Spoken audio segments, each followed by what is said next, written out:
Humanianity, a new religious call. Humanianity, religion for us all. Humanity, now we all can see. Humanity, how much better we can be.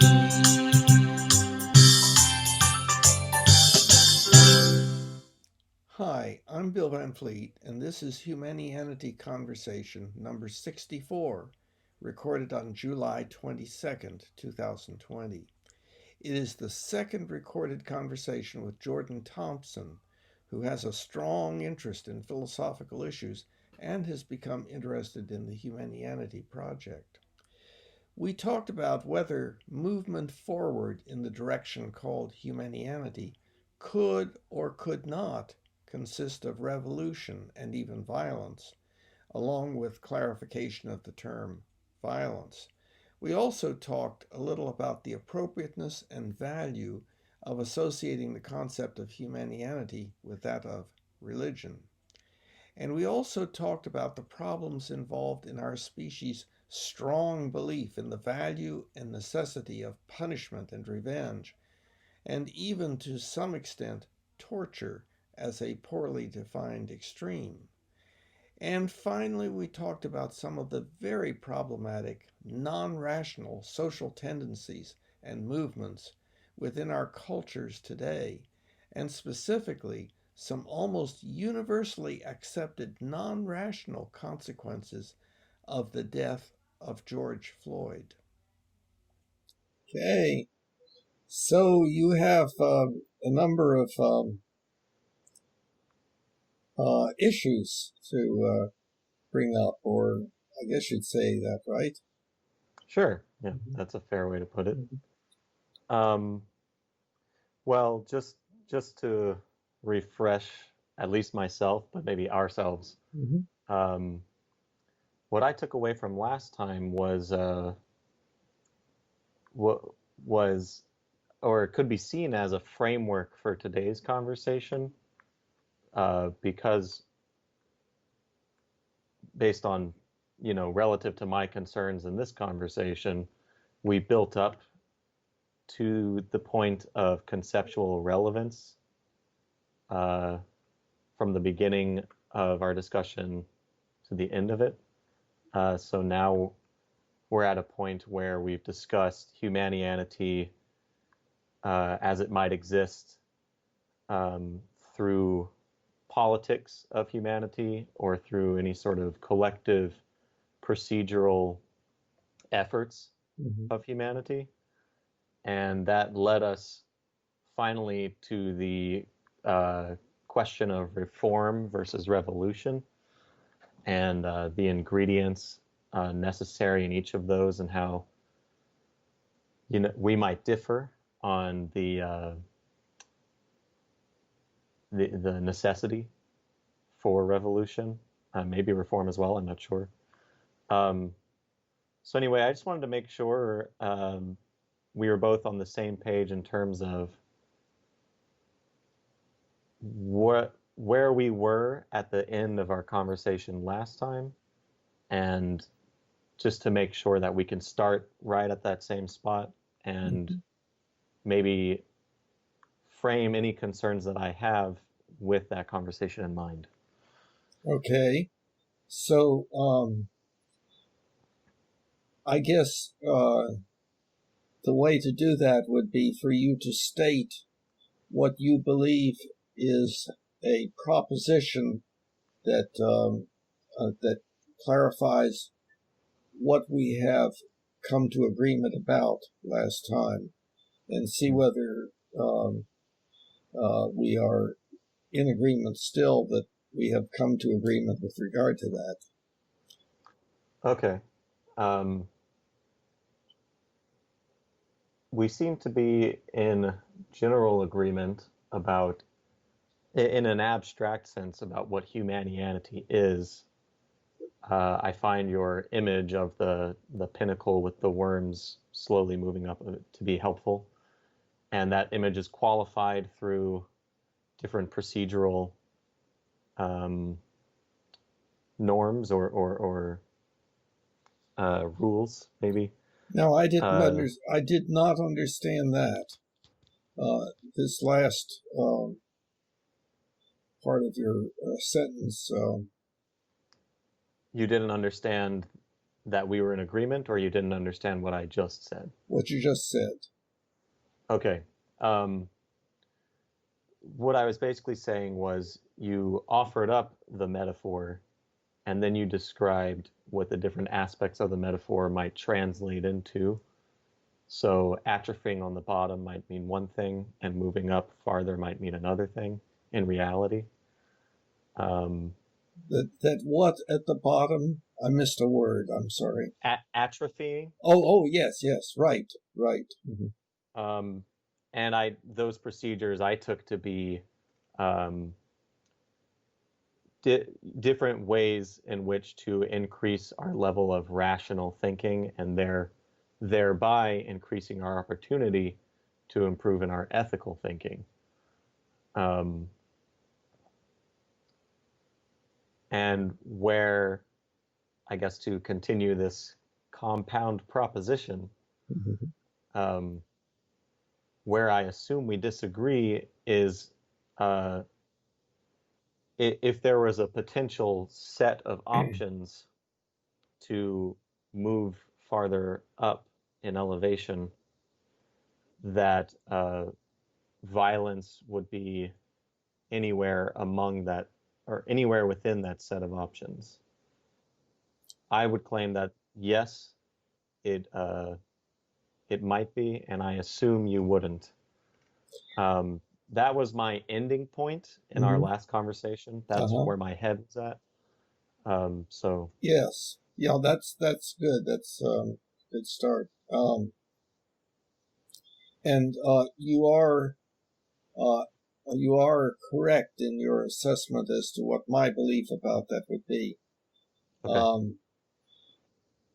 I am not. It's not like I'm 100% certain. But if we are looking at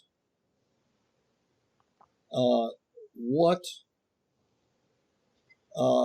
this change called humanianity is, if we say that it is a change in the nature of our ethics, namely rational ethics, that is consistent with the rules of logic and the rules of evidence, and the social contract concerned for everyone, and the building of procedure by everyone for everyone, rather than having it imposed on some by others, either some in the group or some external entity to the group, another leader or a deity or whatever it might be. Instead, this cooperative effort in behalf of everyone toward the goal of implementing the Humanian ultimate ethical principle, then fighting, it seems to me, would be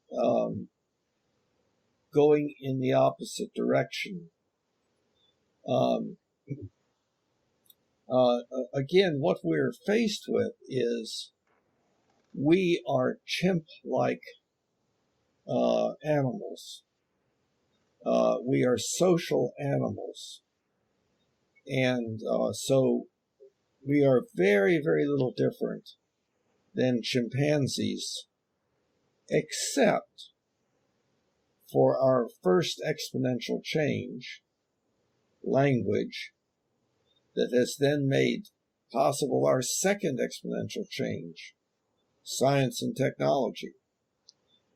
So we are much more highly capable now of doing things that no chimpanzee can do. And so what the new thing is that we can do is, even though chimpanzees and bonobos and dogs and so forth have an ethics that is based upon culture, based upon the positive and negative reinforcements imposed by those entities around them, we can do something entirely different.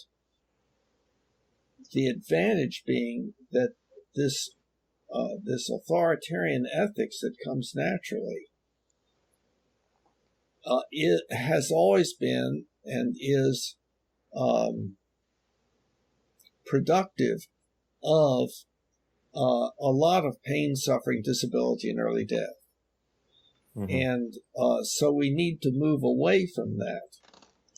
And so the idea of revolution is, again, the exertion of power by one group of people over another group of people. And it is very often implemented in ways that produce pain, suffering, disability, and early death. And so the whole idea of struggling for dominance, even though it is built into us, being the way to do things, I think is not consistent with this newer way of making ourselves into a drastically different species. So that's so I would say I would want to hear the case for revolution and violence and so forth as being the optimal way to be consistent with the Humanian ultimate ethical principle. Okay. I believe I understand the general perspective you just laid out. And what I foresee us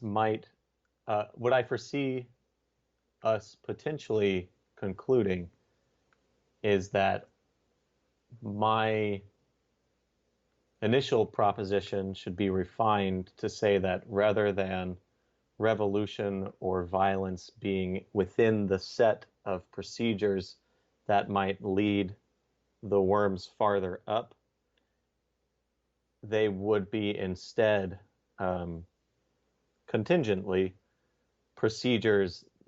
They would be among a separate set of procedures that would allow the opportunity to rise in elevation, rather than them being the procedures that rise in elevation. A very minor example that I assume you would agree with here would be acting in self-defense on an individual basis. I assume I don't have to go into that, but just for the sake of it, violence might be chosen by that individual who might otherwise act in a way strictly in accordance to the social contract implied by the HUEP. But in this instance, find themselves needing to be violent in order to survive. Okay, yeah, I think I see where the problem comes in. Okay.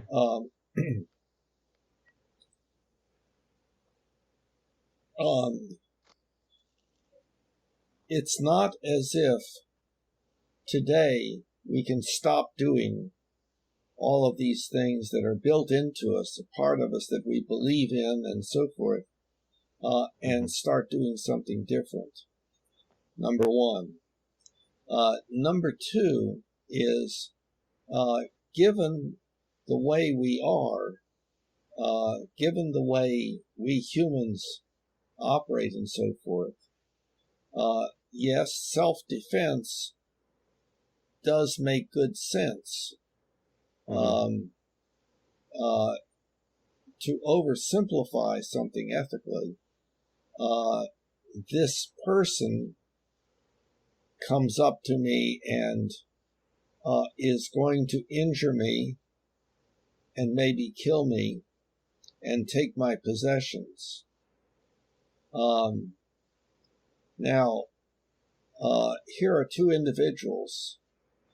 There's one who is advocating humanianity and believes in being of help to others and advocating for that and trying to make the world a better place.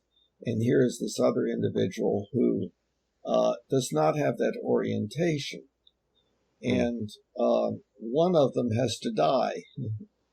Okay, so so it would not be inconsistent with the Humanian ultimate ethical principle for me to take the life of that other person if that was what was necessary to protect my own life and so on.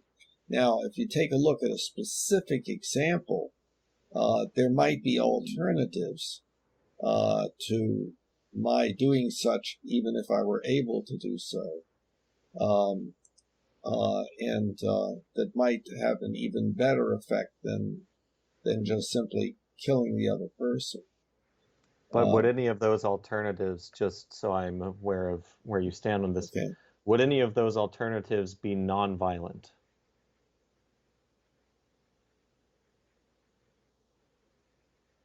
Well,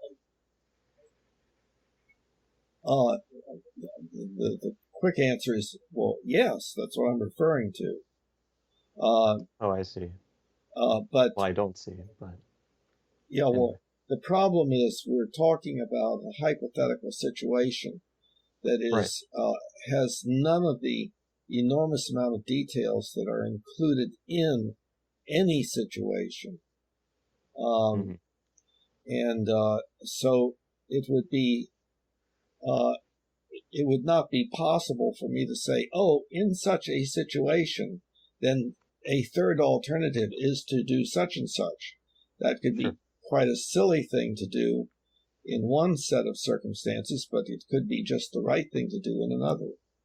And I was asking with the hypothetical in mind rather than just in broadly.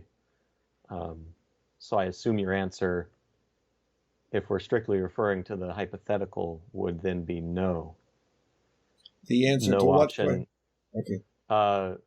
Would any of the alternatives that are available in this hypothetical be nonviolent? Alternatives to killing the aggressor.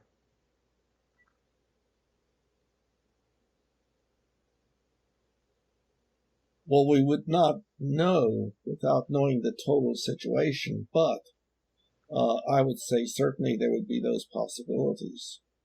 Okay, I think we're just treating the hypothetical differently here. We're using different rules of postulation. Yeah, something. Maybe we could identify what's going wrong here, because to me it seems evident what I'm saying, but it's not in your. So something. What are we seeing different here? What different use of words? Sorry, when I approach a hypothetical, I'm assuming that all of the relevant information has been provided. Oh. So that's the point of setting up the hypothetical, right? So when I say, when adhering strictly to the hypothetical, another way to say that could be assuming that all the relevant information is provided, none of the alternatives would be nonviolent, correct? Like that's what my question I see. Okay, so if the hypothetical situation really were of that nature, right. In other words, if he's going to kill me if I don't kill him, if those are the only two possibilities, then, or at the very least, he's going to kill me if I don't somehow prevent it from happening. okay, well, so there's the question as to whether I could, by what I said to him and how I expressed my feelings toward him, bring about a hesitation and ultimately a change in his motivations. You're right.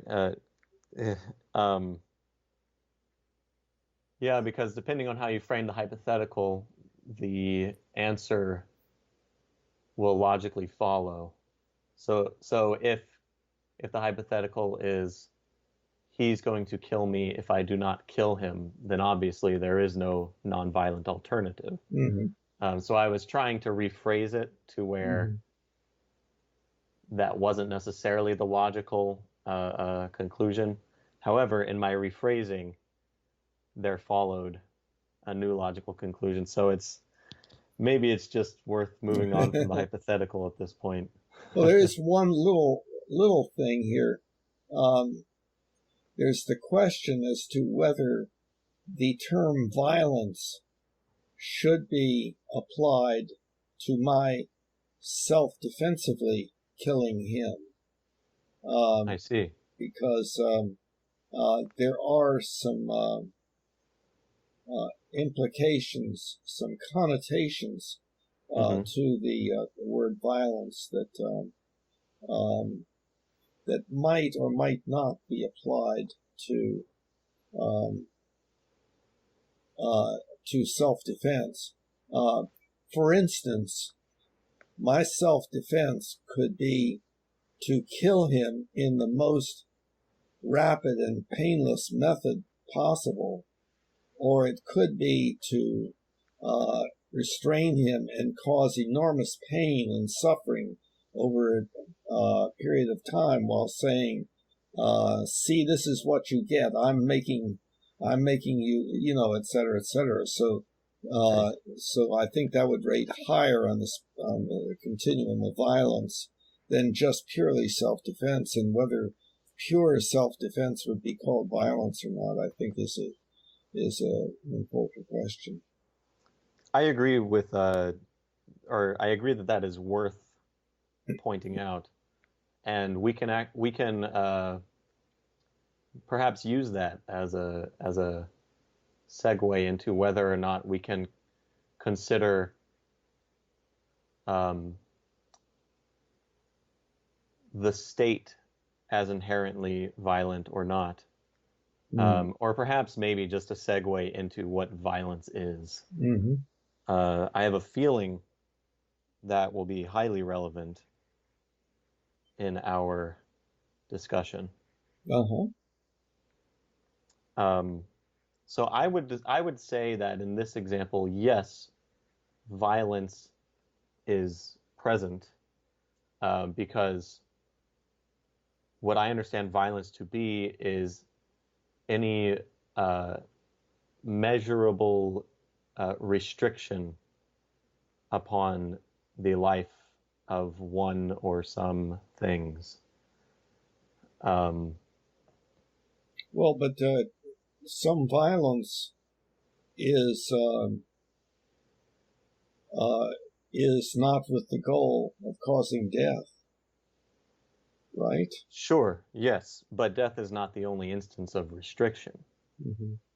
Restriction for me is the essential ingredient in this conversation, I suppose, or in this definition. I'm a little worried. I don't know exactly what you're meaning by restriction then. Right. So there's lots and lots of different kinds of restriction, yes, prevention, and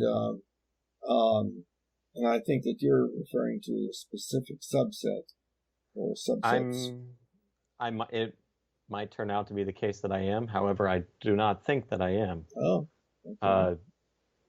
And as you might have realized already, the implication then would be that violence is inescapable to a certain extent, and that it is inevitable to a certain extent, and is something, therefore, to be optimally managed rather than eradicated.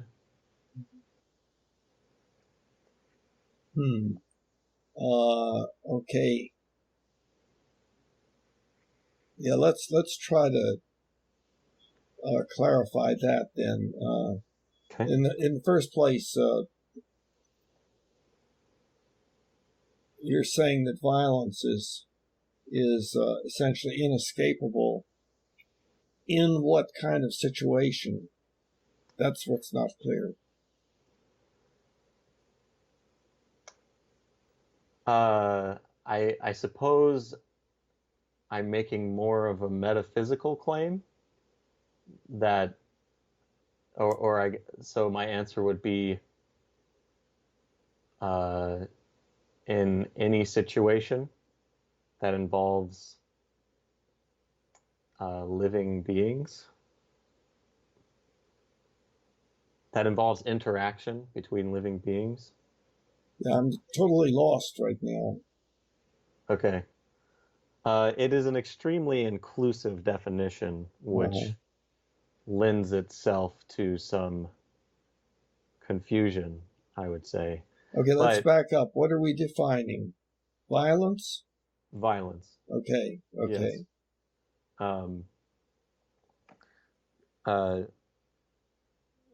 Right. And I would define it as any restriction? Event of restriction. So intent is not relevant.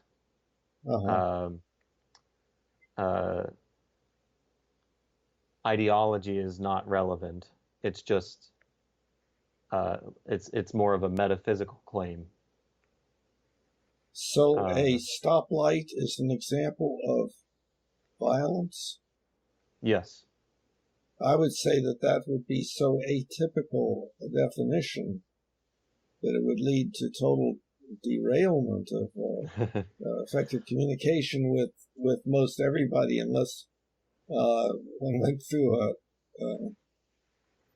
what we're going through now to clarify it. Right. I restriction is prevention. So I see. So you're saying that anytime, like a little child is about to run out into the road and the parent picks the child up and prevents the child from doing so, that's violence. Correct.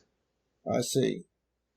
I don't see, other than intent, I don't see a difference between that instance of violence and one that might restrict the child in another way, such as locking it into a room. But restricting in another way, if it's restricting, it's violence, according to your original definition. Okay, so rather than saying in another way, I should have just said in a different iteration. I'm lost. But that's just a circular statement. Well, I'll just start over and say, okay, I can't think of a difference beyond intention when I try to look at one instance of restriction that I assume many would not even think to describe as violent, and another that the vast majority of people would think to describe as violent. And I don't see. I guess the difference would be a matter of degree. How far does the restriction go? What aspects of your life does it restrict? But for me, saying that some instances of that, or drawing a line somewhere between these ways of restriction and these ways are violent and these are not doesn't make sense to me.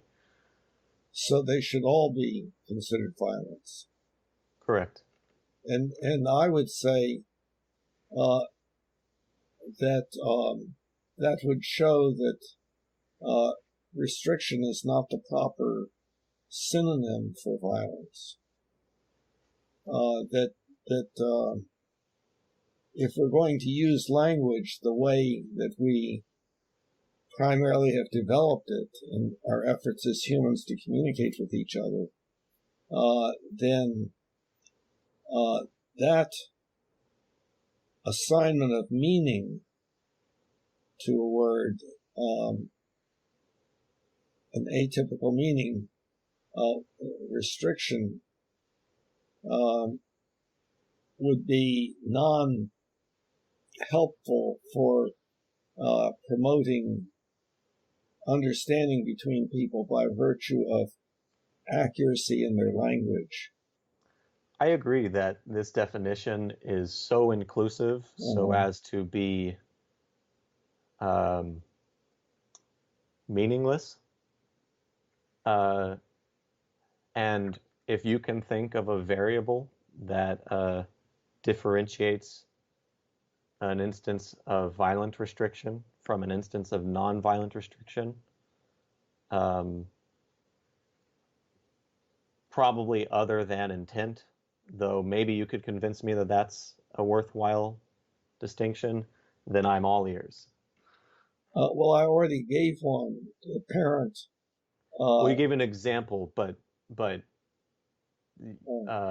not the distinction itself. Oh, how? Right, because I am left behind when you say that you're defining violence as any kind of restriction. To me, that is something like what would be an example, like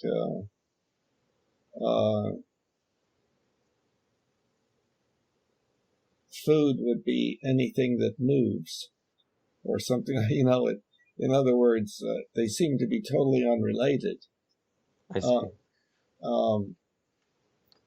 So what would I say violence meant? So we can give that a try.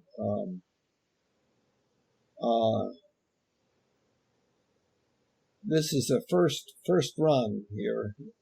Okay. Violence would be any unnecessary infliction of pain, suffering, disability, and or early death. That I have to erase that, though.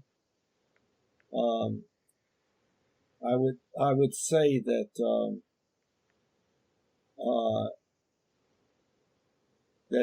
that violence would be analogous to the word would be analogous to tall and short, like tall. In other words, you have a continuum, and when you get over to one end, you call it tall. When you get over toward the other end, you call it short, or not tall, or something like that. So the infliction of pain, suffering, disability, and or early death, the purposeful infliction of unnecessary, deemed to be unnecessary, and there that runs into a problem because it has unnecessary considering what goals. So that would be a problem. The goals have to be consistent with the humane and ultimate ethical principle also. What I'm thinking about is, like giving a child a shot of something that's needed medically. that causes some degree of pain, but you would not consider that to be violence. Now, maybe the child might, or maybe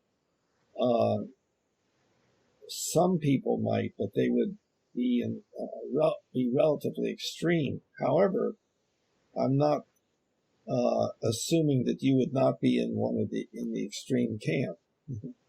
If the child doesn't want the shot, then no, you don't give it to the child. But I would think I don't think that giving the child the shot would be considered violence in usual ways of thinking about things. Right, and as I said before, the or at least an implication I come to from my understanding of what violence is, removes, leads me to say that I suppose, yes, that would be an instance of violence. However, as I said before, if violence is sort of saturating existence, then the goal should not be to eradicate it, but to optimally manage it. So therefore, the concept of necessary violence would be right. Optimal, yeah. So that's right, and so the baby, so that might be violent toward the child, but that doesn't necessarily mean that I would advocate for it to not happen. Yeah, I understand. So what we're seeing is one of the interesting problems inherent in this thing our species has learned how to do, namely symbolic language, in that there's usually not a good way of making a symbol have a binary significance, a binary meaning, in that it is either that or not that. That the problem is that there are, in the natural world, so to speak, there aren't any boundaries. And but then we create entities that where there presumably are boundaries, although it's hard to, if they have anything to do with the world around us, then we're going to see inaccuracies in describing or pointing to actual boundaries. There's a margin of error and so forth. But some things that we create are by definition only, although still we run into a similar problem. What's the difference between a married couple and an unmarried couple? Well, there's a time in which the couple is unmarried and a time in which the first couple is married, but when does that time actually exist? It's somewhere during the middle of a procedure. So and that can't be therefore defined. So, and go ahead. Well, so but in logic, we do our customary logic is binary. A statement is either true or false. Right. So and then there's fuzzy logic where that is not so. That I don't know anything about fuzzy logic, but fuzzy logic is a legitimate logic, but it is based upon probabilities. of statements being true or false, as I understand it.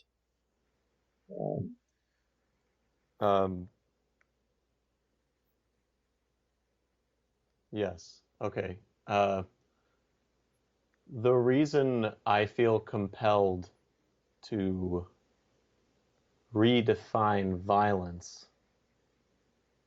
in this way is not so that my definition can be the persistent, eternal definition of the word. It's more so with the intent of challenging the way people think about violence and what can possibly count as violence, which for me is a challenge that is highly relevant. Say it again, please. Can you say it again? I was momentarily mentally distracted. Sure. And, so just start over? Yeah. Uh-huh. Okay. I admit that my definition for violence is not helpful as a definition. It is more so the conclusion I come to when I try to come to a definition. And I think that what I understand to be the typical definition is particularly narrow, and there are many instances of violence that if people just slightly shifted the way they thought about violence, I think would realize could be included in their own definitions. But further, I think would really throw a wrench, and hopefully in a good way, to facilitate further thinking about it rather than to facilitate a just defeat. Mm-hmm. Would throw a wrench in what we know violence to be now and how it can be applied to events or people or systems. Right. So in other words, I'm calling for a deconstruction of the understanding of what violence is. And my definition, being as unhelpful as it is the result of that deconstruction rather than the answer to it. So height, for example, I don't necessarily view it as a continuum, because, well, our model for understanding it shifts in different circumstances. So I might be tall as a human because I'm 6'1", which relative to some standard of human height based on a certain window of time is above average. However, I am very short in comparison to a skyscraper or to a giraffe.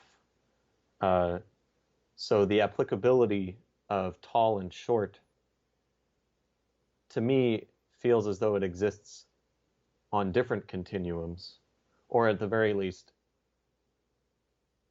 we expand the one continuum based on or contract it based on the context within which it's discussed. Okay, however, the concept of height in that case is still fairly nebulous, but that doesn't mean we aren't able to use it in helpful ways. No, I think the problem is tall is an adjective, and so it depends upon what noun it is modifying. Tall person is different than tall building, and so on. But the continuum is still there, and the continuum is that we have indeed developed these scalar measurements that where we don't say that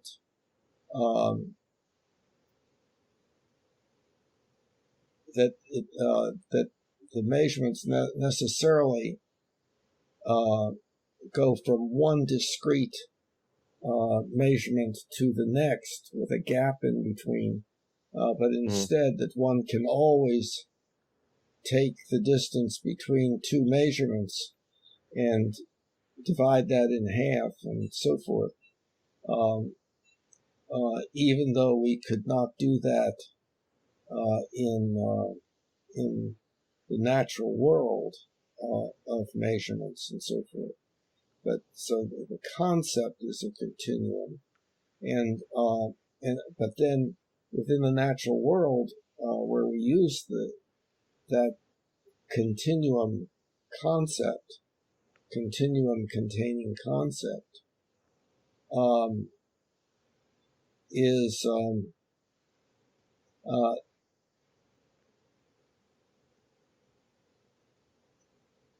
well, I lost my train thought here.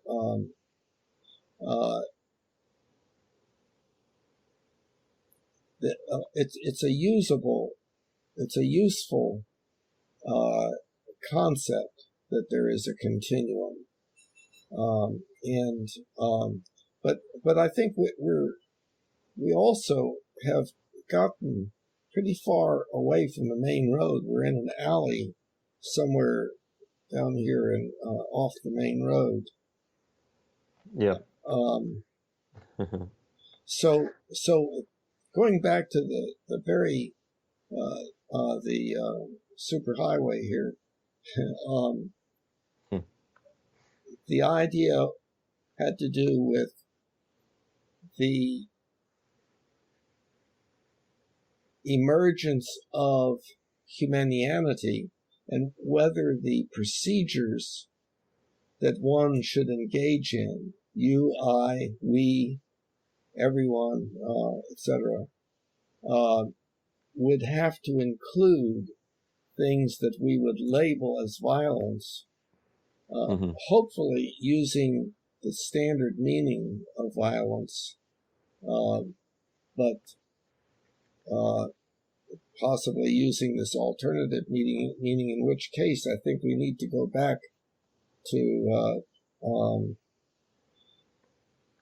I think there is an optimal answer to whether violence should be considered any form of restriction or prevention.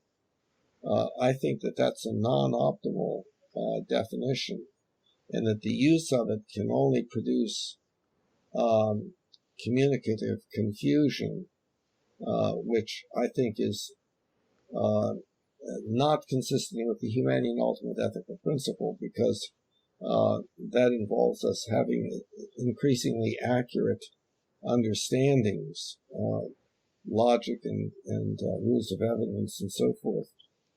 Sure. And then I would say that itself would be an example of the point I'm trying to make, at least if it was successful in what I wanted it to do. So in other words, your definition for religion is confusing to, anecdotally, based on who I've seen you describe it to. Not to me, it's not confusing to me, but it is confusing to 99% of the people I see you express it to. However, I assume that your goal with that confusing term is to get people to start thinking about it on new terms and realize that the common thread between one religion and another might also exist in separate facets of culture or in ways moving forward that don't have to relate to a god or a greater being or something like that. So functionally, I'm trying to do the same thing with violence. And the confusion might initially be a restriction. It is a restriction on how we can communicate to each other, right? But um, but if it leads to a new, more applicable definition for the concept, then based on how I understand humanianity, it would be consistent with the HUEP, as is the case for the redefining of religion. Now, it very well might not be successful, and I wouldn't be surprised if it wasn't successful. But I only ever advertise that definition of violence in a conversation like this, where I know we're going to discuss it further, and where my goal is not to redefine it in some permanent way, but instead to just challenge whatever I believe either the other person's understanding of violence is, or what I believe the typical understanding of violence is. Okay.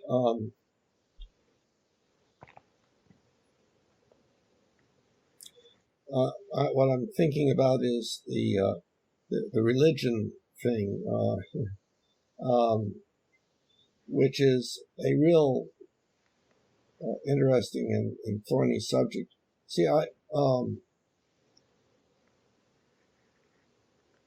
don't believe that the definition that I'm using for religion on the website and in my discussions of Humanianity is a definition that is used by no one. I think among those who study the religions, that they would be in agreement with me. And I'm one such person, by the way. Yeah. And then also there is the evidence that stands out there, like Unitarian Universalism, which is considered to be a religion, but its defining characteristics do not have anything to do with a supreme being and so forth. It's a set of ethical principles, essentially. I disagree with that analysis, but Oh, really? I understand why one might think that. Really? Well, okay. If I'm wrong, I'd like to know. Okay. Well, we're taking an exit ramp off the superhighway. Just for a while. Okay. Unitarian Universalism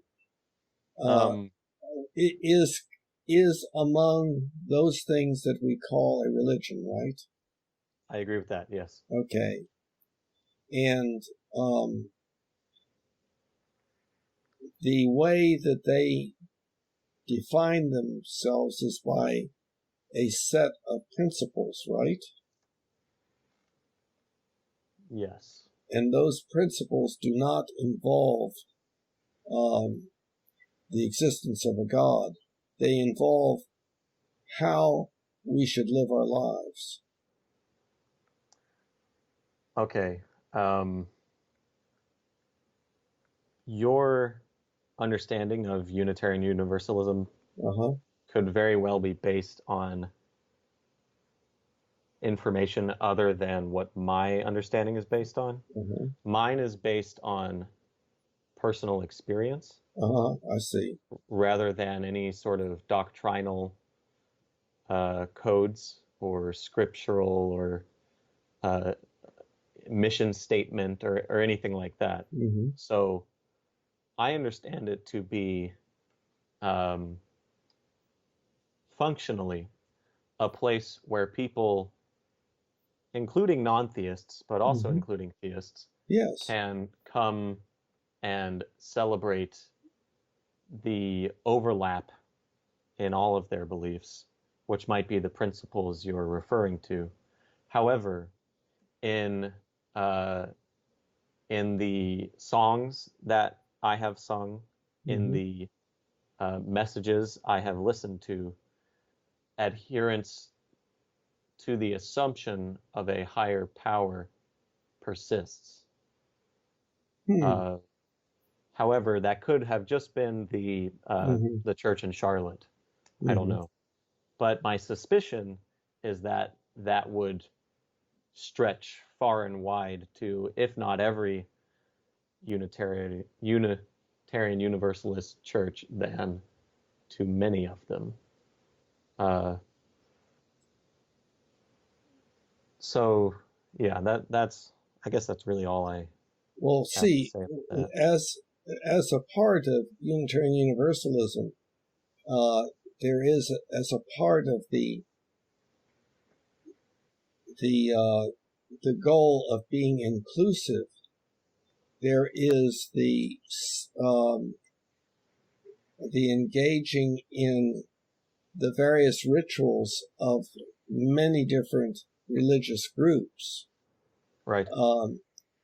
But there are many atheistic individuals enjoying that process, Right. who do not necessarily have the belief systems that are portrayed in the songs that are being sung.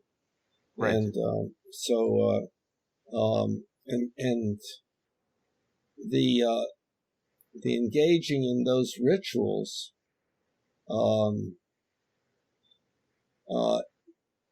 I think, of course, number one, is a way of being inclusive, welcoming people and so forth, and saying we are a community.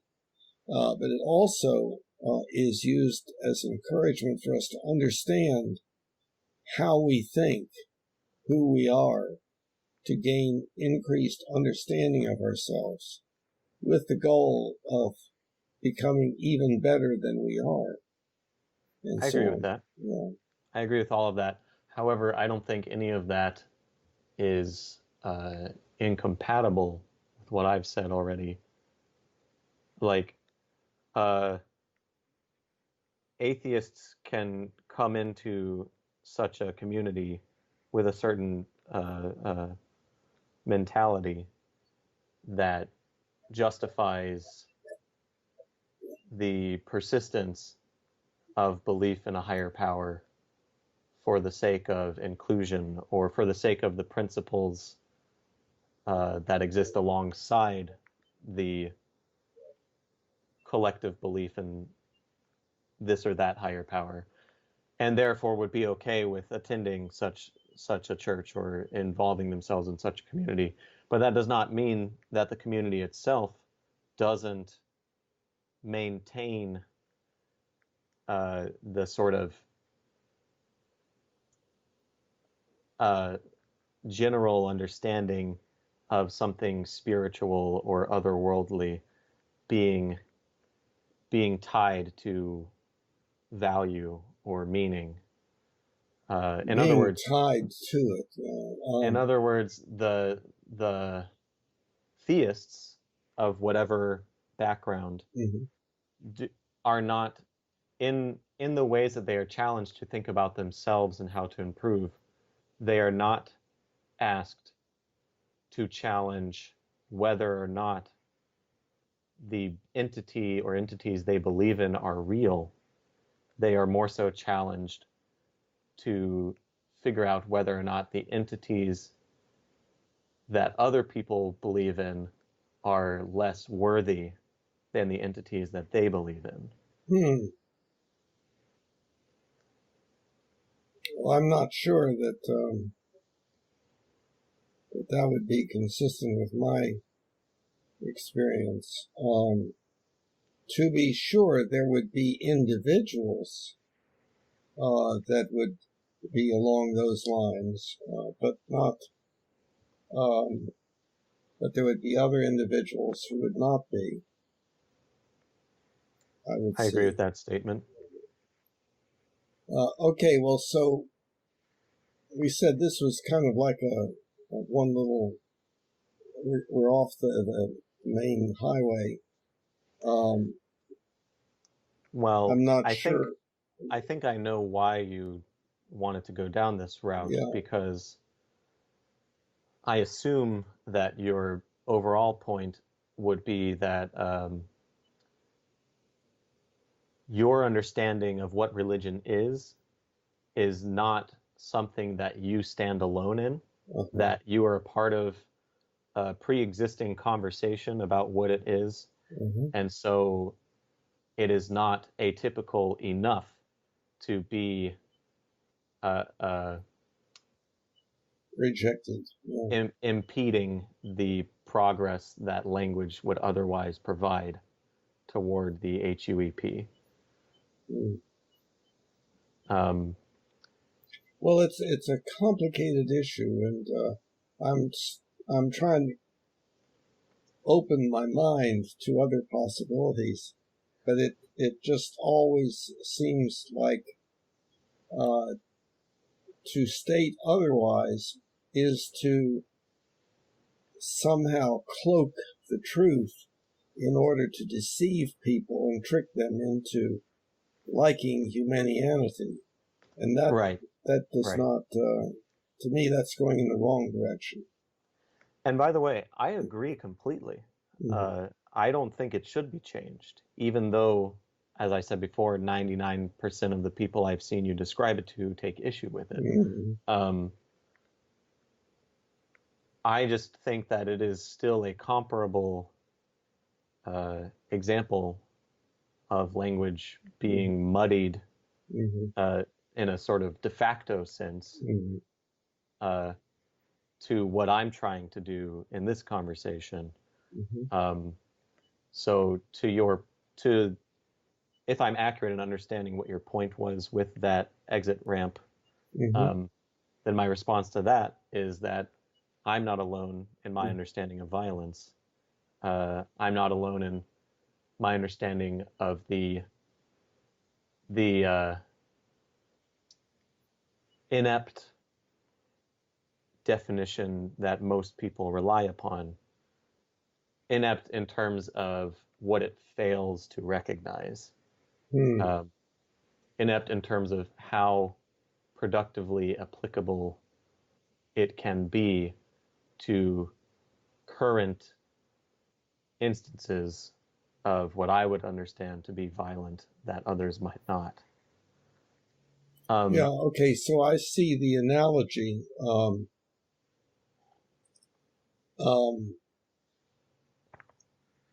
Somehow I see there being a substantial difference between the two, but it may have to do with an incorrect understanding on my part of what you're actually saying. If I'm hearing you correctly, any restriction is violence. And that, in my mind, is totally way out. I don't believe that that our developing traffic lights and traffic laws is an act of violence. I don't believe that if I stop at a red light, I have been the victim of violence, even though my forward movement has been restricted. Right. And to me, that just seems like it does not seem like restriction should be a synonym for violence. Right. I think the main difference between these two terms and the approaches we're taking respectively, the two terms being religion and violence, is more so that I can't think of a good definition for violence. Okay. My goal is instead to challenge what I understand the definition to be, Mm-hmm. right? That's so far, I think the analogy stands, but I go past that by saying I don't really have a good definition, because with the way I understand people's normal definition, it would apply to a lot of things that they might not at first glance realize it applies to. Mm-hmm. Well, actually, no, that is maintained with your definition of religion as well. Well, let's. I guess I probably just started in the wrong way when we started by trying to define what violence is. Yes. And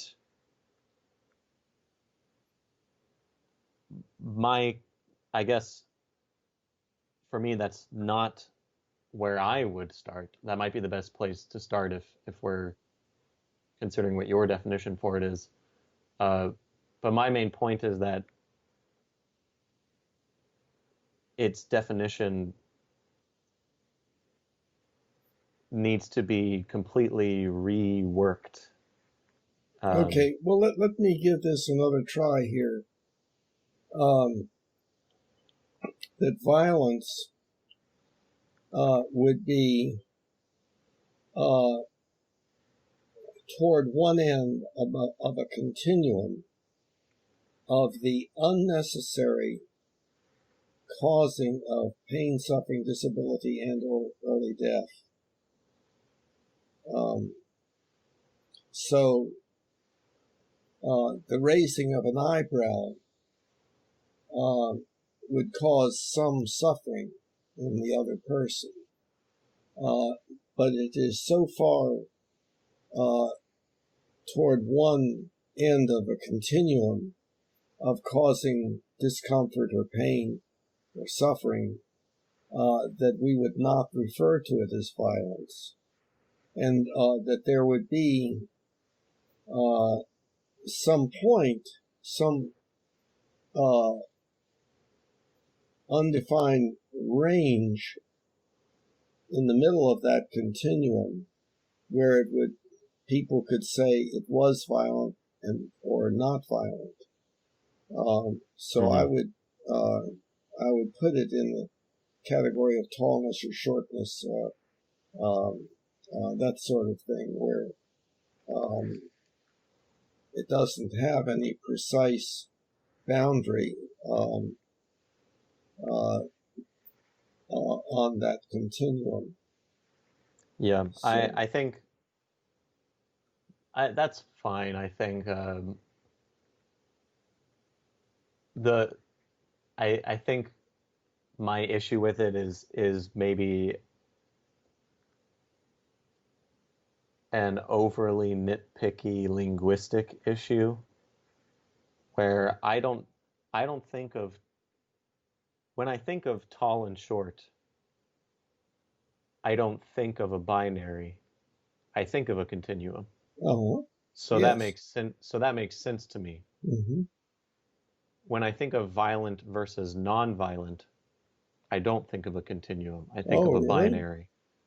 Well, but I think positive, negative. But would you not agree that that one person might call something violent and another person not? Like, for instance. Oh, sure, totally.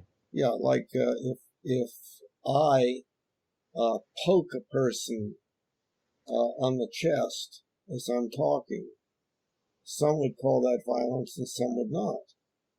I agree. So, okay, well, getting back to the main highway. Well, I'm sorry. real quickly, I don't understand how that proves anything. How that counters what I said. Well, you said you thought of violence as being binary. Something was either. I think of the words you have chosen to be at the different sides of the continuum to imply a binary rather than a continuum. Violent versus non-violent. Okay, I understand linguistically because our words are such that if we have a label, then the label either applies or doesn't. But the problem is that there are always those fuzzy boundaries where you don't know whether this particular point in space is in North Carolina or in South Carolina, and so on. So I agree. But and that's why I started it by saying this might be an overly nitpicky linguistic issue. However, I think if we continue with the tall and short analogy, I think tall and short is far better than tall and not tall. And I don't know if I can necessarily explain why. Maybe that's just how I've been trained to think about it for 27 years or whatever. Yeah. But it seems easier to acknowledge that in my mind, whatever that is, as a continuum. When I recognize that the distinction in that middle area between what is and isn't tall, for example, is basically arbitrary, determined by one person in one way and another person in another way, that makes it I can accept that, I suppose. I can accept that this whole continuum is just kind of random and we're just trying our best to describe the world or convey our feelings within the world in a more effective way. Yes. But when I think of violent versus non-violent, and I apply it to the same model where there's that nebulous area in the middle, that's more troubling to me. Well, I think because connected to it is an ethical belief. The ethical belief is if it is violent, it should not be done. Now, I mean, a person might have that. Many people might have that, say, no, we need to approach it non-violently and so on. I don't think that's why I take issue with it. I take issue because the linguistic implication is that there would be no nebulous area. I see. Because you can say that it is either violent or not violent. That sounds binary. Right. It's similar to the discussion we had last time about natural and unnatural. Well, the example that comes to my mind is two people talking about a third person. And one of them says, well, he's really tall. And the other person saying, no, he isn't. So, again, it's a matter of where one draws the line. And different people would draw the line in different ways. But I'm a little worried about, you were wanting, I'm talking about the highway now. There's something that you perceive yourself as being in disagreement with me about with regard to humanianity, I think. And I'm not sure that we've explored one of those.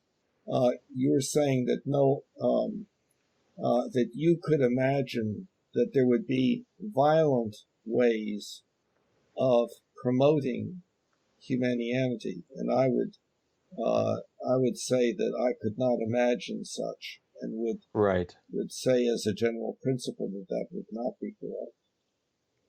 Right. So if I was to agree with your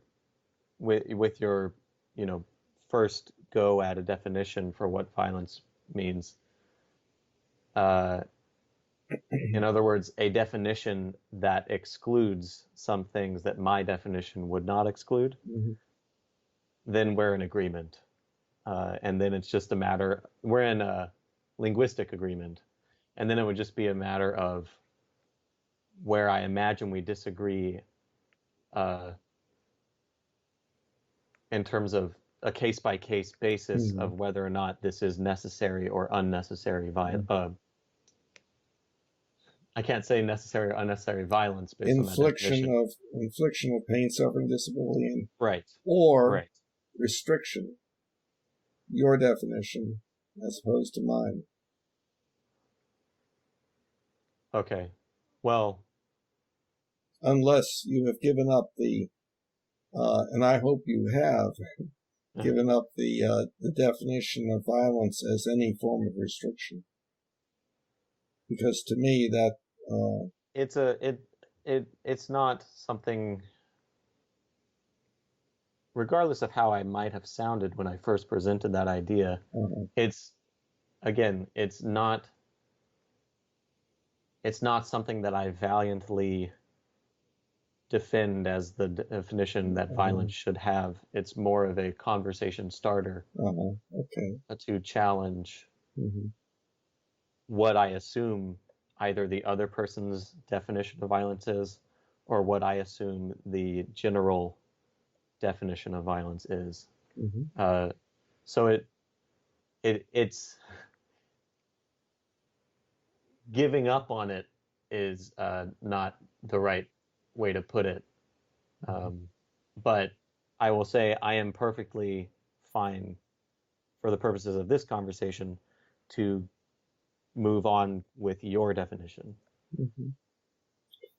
Okay, well, so now the original thing that you were saying, the thing that you wanted to explore,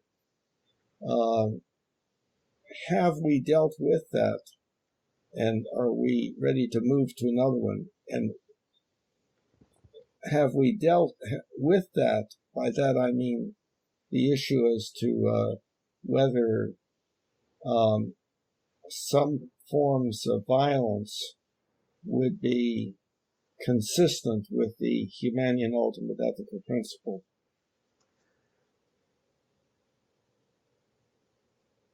Not talking about self-defense, where I would not define that as violence. I suppose we have dealt with that because I was considering something such as self-defense to still be an instance of violence.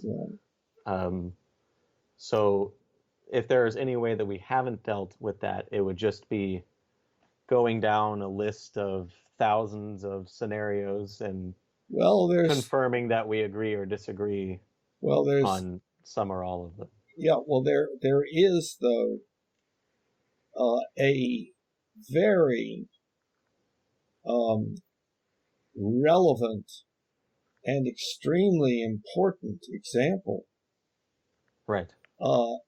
where almost everybody is in agreement with something that I do not agree with. No, I don't think you yet know what I'm talking about. That's certainly possible. Yeah. And what that is punishment.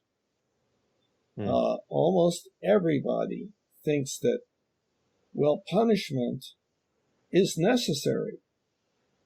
And of course, I know that we can't just say, okay, now starting August 1st, we will no longer engage in punishment. I mean, I understand that. But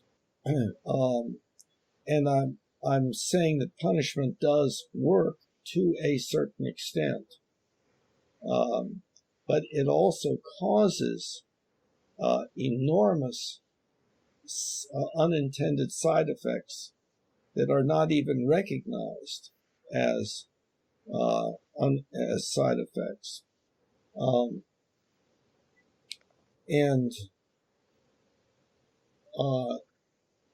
something kind of including this whole issue of continua and so on, is I was thinking as I was walking this morning, my exercise walk, that I often link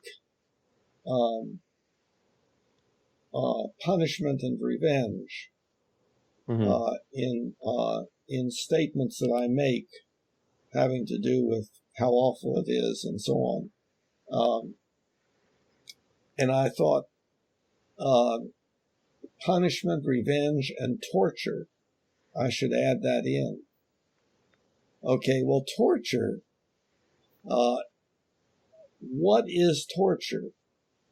Well, it's going to be the same kind of thing as violence. It's the infliction of suffering, but it has to do with the amount, the degree. And there's an area where some people would say, well, no, that's not torture. So solitary confinement of people in prisons, I would consider to be torture. And they would say, well, no, that's just a part of the punishment. So under what circumstances would something be called torture? Would be called torture? Is waterboarding torture or not? And if so, why? If not, why not? Should it be allowed or not allowed?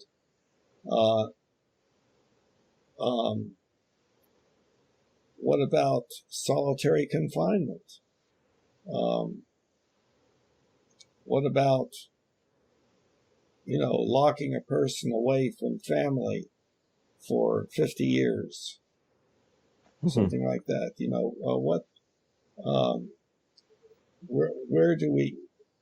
When do we start calling it torture? But isn't it all a part of the same thing? That punishment and revenge are the infliction of a certain amount of pain, suffering, disability, and or early death to individuals who, and then you fill in the blank, and then people will have different answers to that.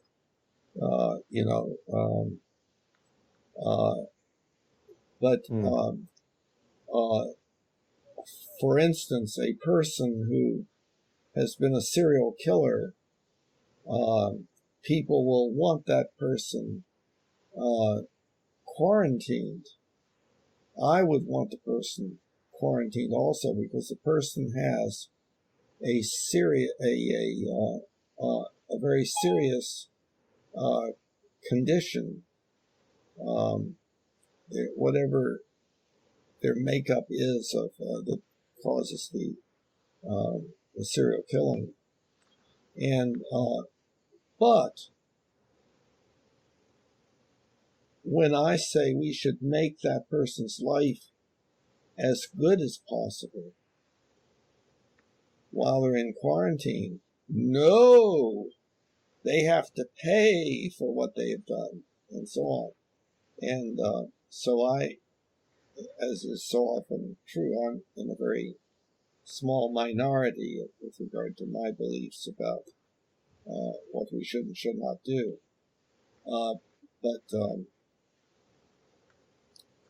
And by the way, a thought that comes to my mind when I start thinking about this is a statement to the effect: you become that which you attack. And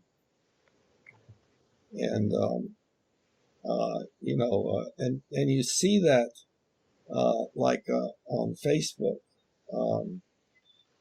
Oh boy, I would give that bitch what's coming to her, and stuff like that. Well, what does that make the person? who says that. You know, they're doing this. This was in response to an elevator TV monitor that showed a woman, when the door closed, she slapped her kid to the floor and then picked the kid up and slapped him to the floor again, and so on. And oh boy, you know, that's what I would do to that bitch. Well, Right. then you become what you're attacking. And so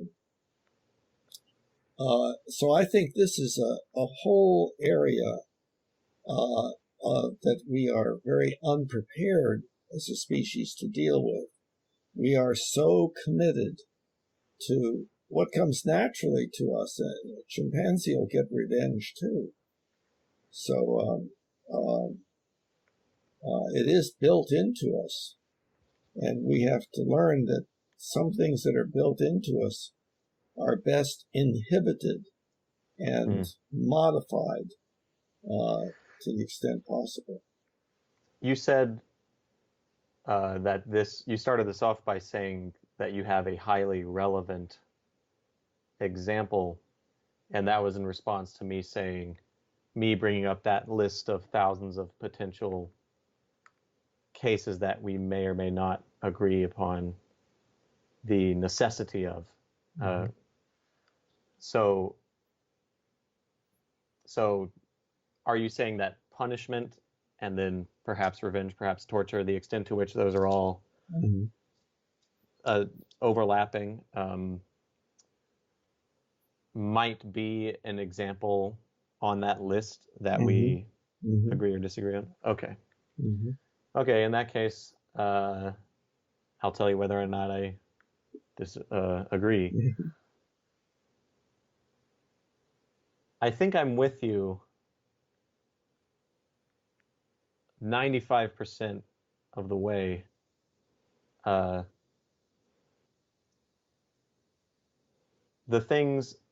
one thing, and maybe a second thing, but maybe not, the one thing that I hesitated with was, and we should give them as good a life as possible, referring to the serial killer.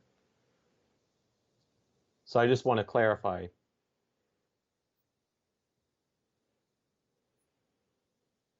Should we do that regardless of the cost? Cost is always a concern. We should make life as good as possible for all of us.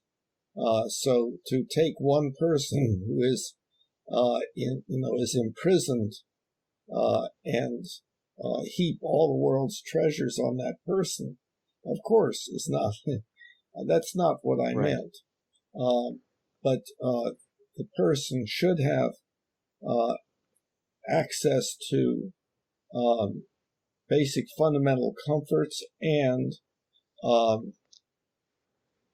human interaction that enables for some possibility for that person over a period of time to develop those psychological functions necessary to become a better person, such that maybe that person would feel like that he or she needed to devote his or her life to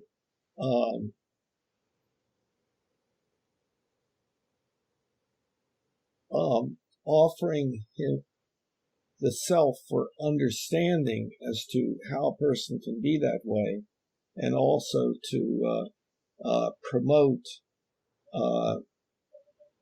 from his enclosed state to say to the world, these are the things that made me the way that I was, and so forth. Such that, in other words, a person can become a contributing member to society. So when you say as good as possible, as good a life as possible, would you agree that a better way to say that would be, and this is ambiguous, so we could say maybe relative to the HUEP, as good a life as is reasonable. Yeah, you could say that. Okay, because the as possible part is what was confusing me. Yeah, that's right. Yes, I agree that that would not be a good definition, and there's a place within the website where I talk about the importance of doing like what we are doing, where there is difference of opinion, working as long as it takes to come to some kind of agreement, and that's a very high level principle, but I inserted in it consistent with appropriate time management, because one has other things to do in life also. So there's always that. There's always presence of those other things that have to be taken into account. Yes, that's correct. Right. Okay. Then I think we're in agreement with regards to punishment as an unnecessary infliction of PSDED, and therefore as an example of violence. Okay, first, it's an unnecessary infliction of pain, suffering, disability, and or early death.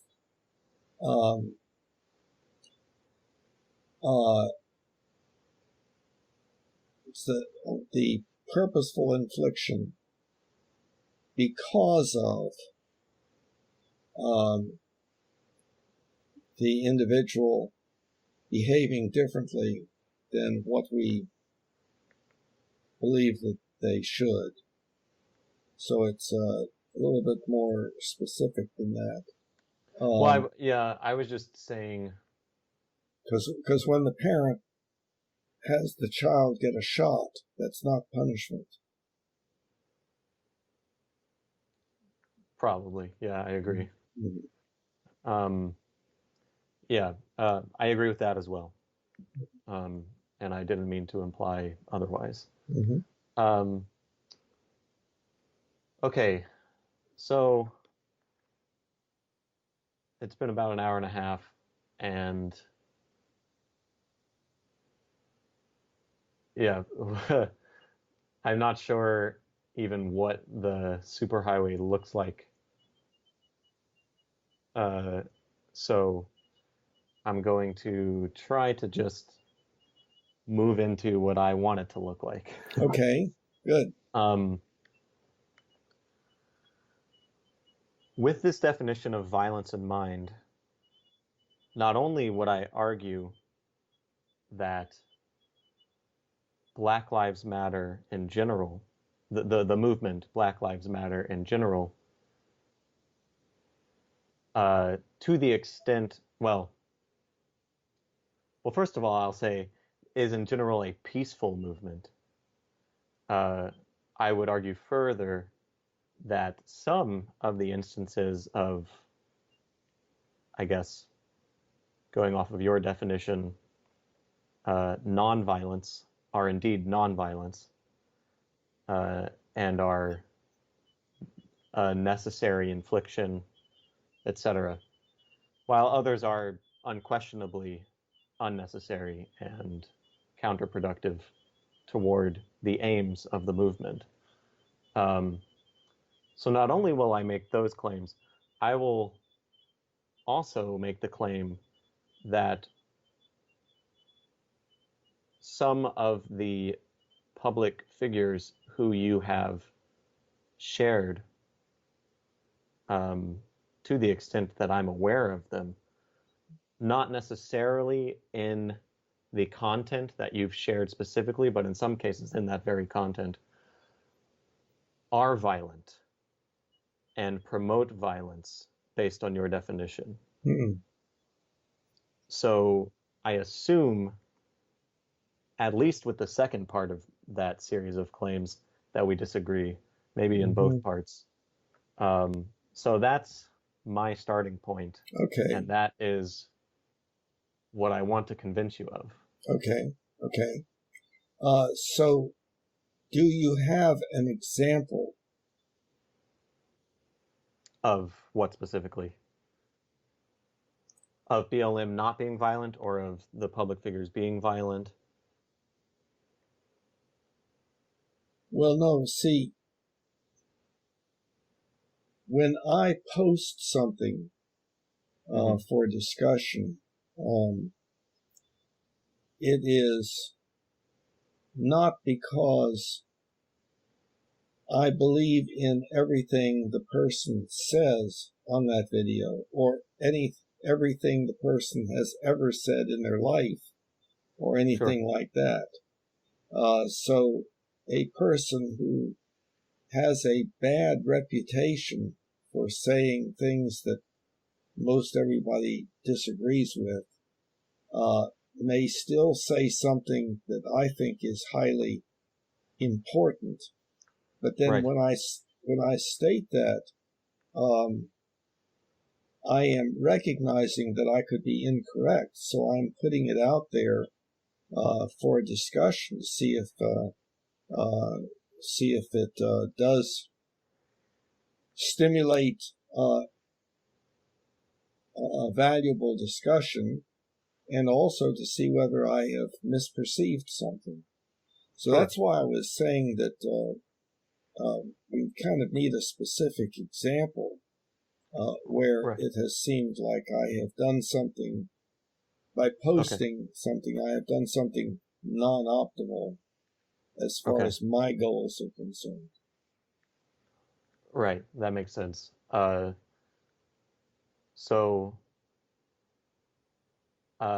Before I get to an example, as perhaps frustrating as this might be, I'm going to respond to essentially your defense of those posts, and say that makes sense, and I wish the conventions of social media were such that that would be an acceptable approach to take to sharing information. And I'm not even trying to imply that people on social media are a certain type of way, therefore it is not acceptable. I do think that, well, I guess this is saying that people are a certain type of way. I'm not trying to say that people on social media are a certain negative type of way that makes this unacceptable. I think it's just it seems to be, and maybe 20 years later I'll disagree with this statement as we've come up with social media innovations, but it just seems to be the case that who is saying the content always matters in social media. And the only people who it doesn't matter to are the ones who don't know who the person is, or don't have a general appreciation for that person's set of perspectives on a multitude of issues. So without any sort of acknowledgement of a lack of that awareness, or an acknowledgement of the awareness, and in fact condemnation of the other perspectives that you might not agree with, for people who are aware of who that person is, let's just take Ben Shapiro, for example, because I know that was a more recent post. Yes. It is very easy, and I would argue reasonable, for them to either assume ignorance on your part of the problematic perspectives, or a disagreement about whether or not those perspectives are problematic in the first place.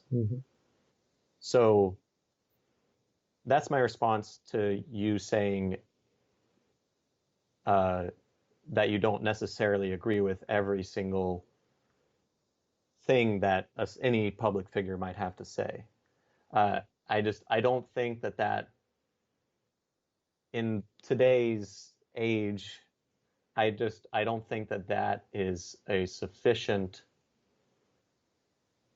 I don't think it's reasonable to expect other people to come in with that same assumption. Mm-hmm. Unfortunately, Mm-hmm. I wish it was reasonable, Mm-hmm. but I don't think it is. So before I get to any examples, that's what I'll say to that. Okay, well, so I am aware of that. To some degree, yes, there is a lack of awareness on my part as to how active and anti Ben Shapiro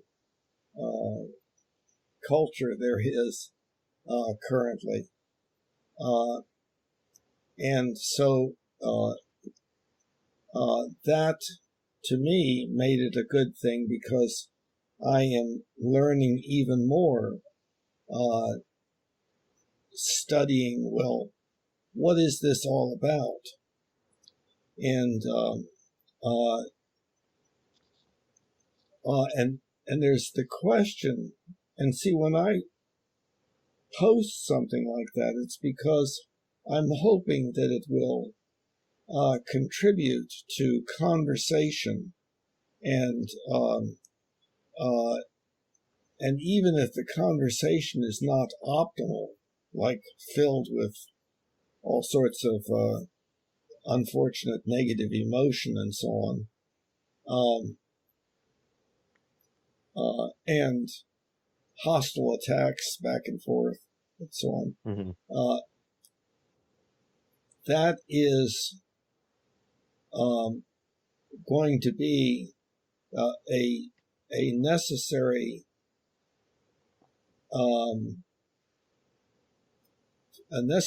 phenomenon in any effort to share and compare ideas that are different. And it also offers the opportunity, which I take at times, of calling attention to the non-optimal aspects of how we approach the sharing and comparing of difference of opinion and so on. So that is one way I have of advocating for a really high-level ethical principle that I believe is consistent with the Humanian ultimate ethical principle. That makes sense to me. I would still say that the aims would be furthered through an acknowledgement in the status itself Mm-hmm. of the problematic information, assuming that we agree that it's problematic, Mm-hmm. which Mm-hmm. we might not. I don't think that would hinder the potential for productivity in the comments below.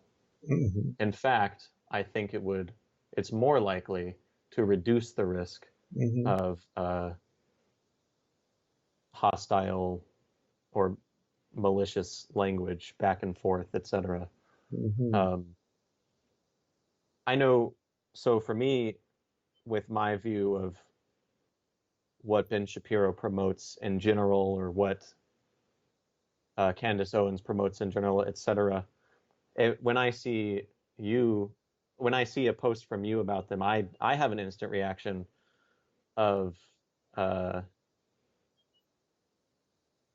I don't even know if I've really articulated to myself what the emotion is. It's not malice or hostility.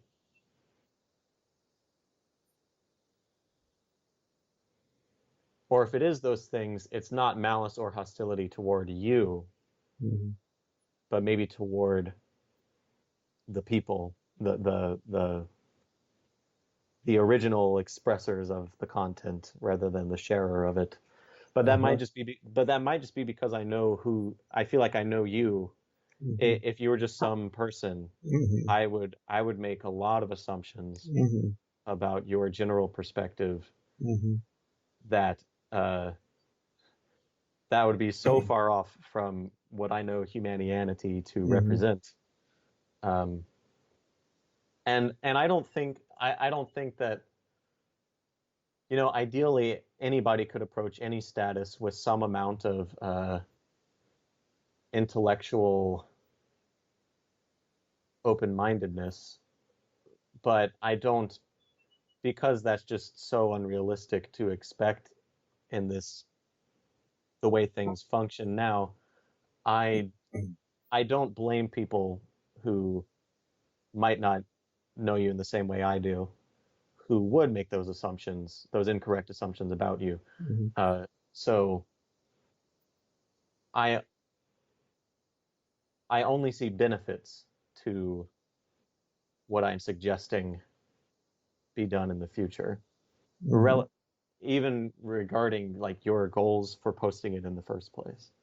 Now, this is all assuming, of course, that we agree that other ideas from these people are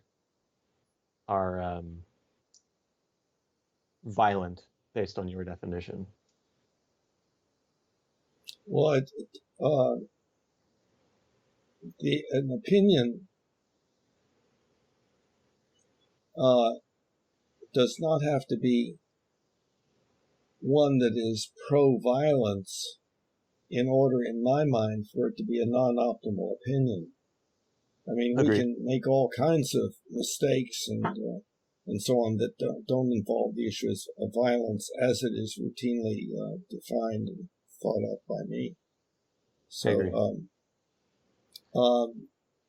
but I am making the claim that many of the opinions of the people who you've shared content of, in some cases apart from the content you've shared, but in other cases within the content that you've shared, are violent themselves. Well, okay. Or so at the very least, heavily incite violence. Okay. Do you have an example?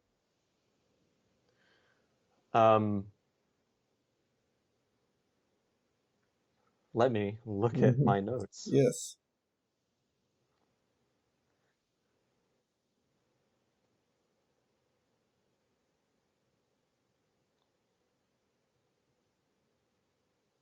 Okay, I've got a lot of notes for that one. That's not the one I'm...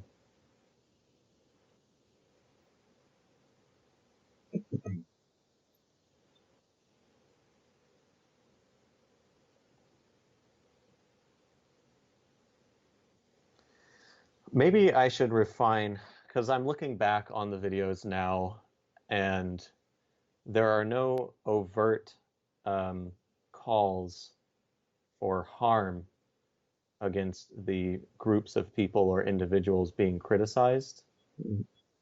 And the speakers themselves very well might not intend harm with what they're saying, though in some cases I'm suspicious that they might. However, I think functionally what is happening in the Candace Owens video, for example, is she is further cementing beliefs that members of the audience already have toward black and brown people. That's the phrase she continually uses throughout the speech. That have in the past been justifications for violence. So describing in some people's minds. Right. But backing up for a minute. In the minds of the people, in the minds typically of people who share in the perspectives argued in that speech. Okay, now I only can remember one post that I put up there of Candace Owens. Mm-hmm. And there is one part of it that I agree with and another part that I disagree with. Okay. I think it might be helpful. What is your recollection of what the video was saying? And then Okay, I'll so see if I it's... watched it again today. Oh. And I think what Candace Owens is doing is, without ever directly stating this, which is frustrating to me anyway. It's all rhetorically implied, but what I think she's trying to do is make the case that the U.S. today is not systemically racist, or at the very least, not systemically racist toward Black and brown people. And that, in fact, the real slavery of today is the victim mentality that so-called Black leaders, and I'm trying my best to represent her right now. This is not at all what I believe. Yeah. Mm-hmm. So-called Black leaders promote in the Black populace. Mm-hmm. And she uses one individual Black person as like a funnel into the Black population. Not only the Black population, but quote, hysterical, shrieking liberals and Democrats, or extreme Democrats, or doomsday cult leftists, or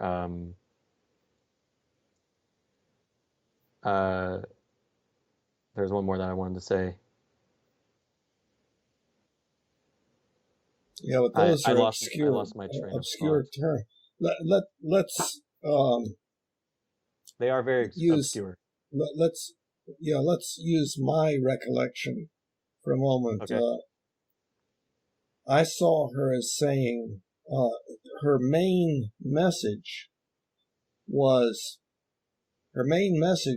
look, there is lots wrong with our Black culture that needs to be improved, that is not simply a result of white on Black racism, and that specifically it is terrible to make as a martyr George Floyd, who was a good example of the worst of Black culture, having had 7 imprisonments, mostly drug charges, but one of breaking and entering with a group of 4 or 5 other people and holding a loaded gun to a woman's pregnant abdomen as a threat, and so on. So she says that even though he was killed by a white cop, he should not be held up as a symbol of martyrdom, as if he were indeed, as he is portrayed, as having a halo around his head and wings, angel's wings on his back, and so forth. Now, see, I agree with that, but I do not agree that Chauvin killed Floyd. You believe that Chauvin killed Floyd, almost for sure, as almost everybody does. And so I have an extremely minority view of this that runs totally against the culture. and it is a huge thing. I believe that to say that Chauvin murdered Floyd is totally incorrect, and that Chauvin is being lynched. And I can support this.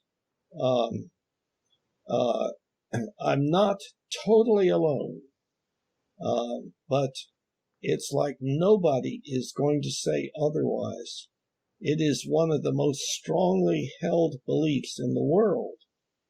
And that Chauvin killed George Floyd? Yes. Or murdered him? Yes. Either one. Either one. Oh, do you make a distinction between those two words? Well, a distinction is sometimes made, like a person can accidentally kill somebody. Right. So murder implies intent of some kind. Yeah. And so I am in disagreement with both things. I see. And I can kind of briefly tell you why. Well, but it's something you would not want to hear, because I know how painful it is to think otherwise about this, to be out of touch with the rest of humanity worldwide. Wait. Okay. Oh, I wouldn't want to hear it because if it were true, then I would be in your camp, which is a painful camp to be in. Yes, that's right. I see. Well, you've said you said a lot here. Mm-hmm. So considering Candace Owens in the speech says nothing about George Floyd, I assume you've heard her speak about George Floyd elsewhere. No. He's not referenced whatsoever in that speech. The one that I posted? Correct. Then her speech at Liberty University. Okay, well, I'm probably thinking of a different video then.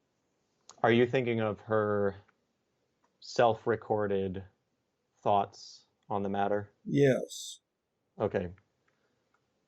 Two separate videos. I see. Okay. I think that she is wrong on virtually every point in the video you're thinking of, but as far as I'm aware, you did not post that video, so it's not as relevant. I thought I did. Maybe you did. Maybe you did. If so, I only saw the link and not a thumbnail for it, so I didn't realize that was what was happening. I see. So, well, I've only seen that video once. I haven't revisited that video, so I don't necessarily want to debate the merit of her perspective in that video. Okay. Would you want to know at all why I maintain that Chauvin is being lynched and he did not murder or kill Floyd? Only if it pertains to the way we've framed violence in this conversation. Well, it is. Yes, well, I think yes, it very much would be a part of it. Well, I guess I'll put it this way. Well, you may not want to hear. My goals for this conversation as I've stated them, right? I want to convince you of the claims that I made. Okay. As we got onto the superhighway that I want to be on, right? If you feel that this information would be related to that premise, then yes, please explain it to me. Otherwise, it seems irrelevant to me, and we could move forward. What is your reaction, if I could ask, to my saying that Chauvin did not murder or kill Floyd?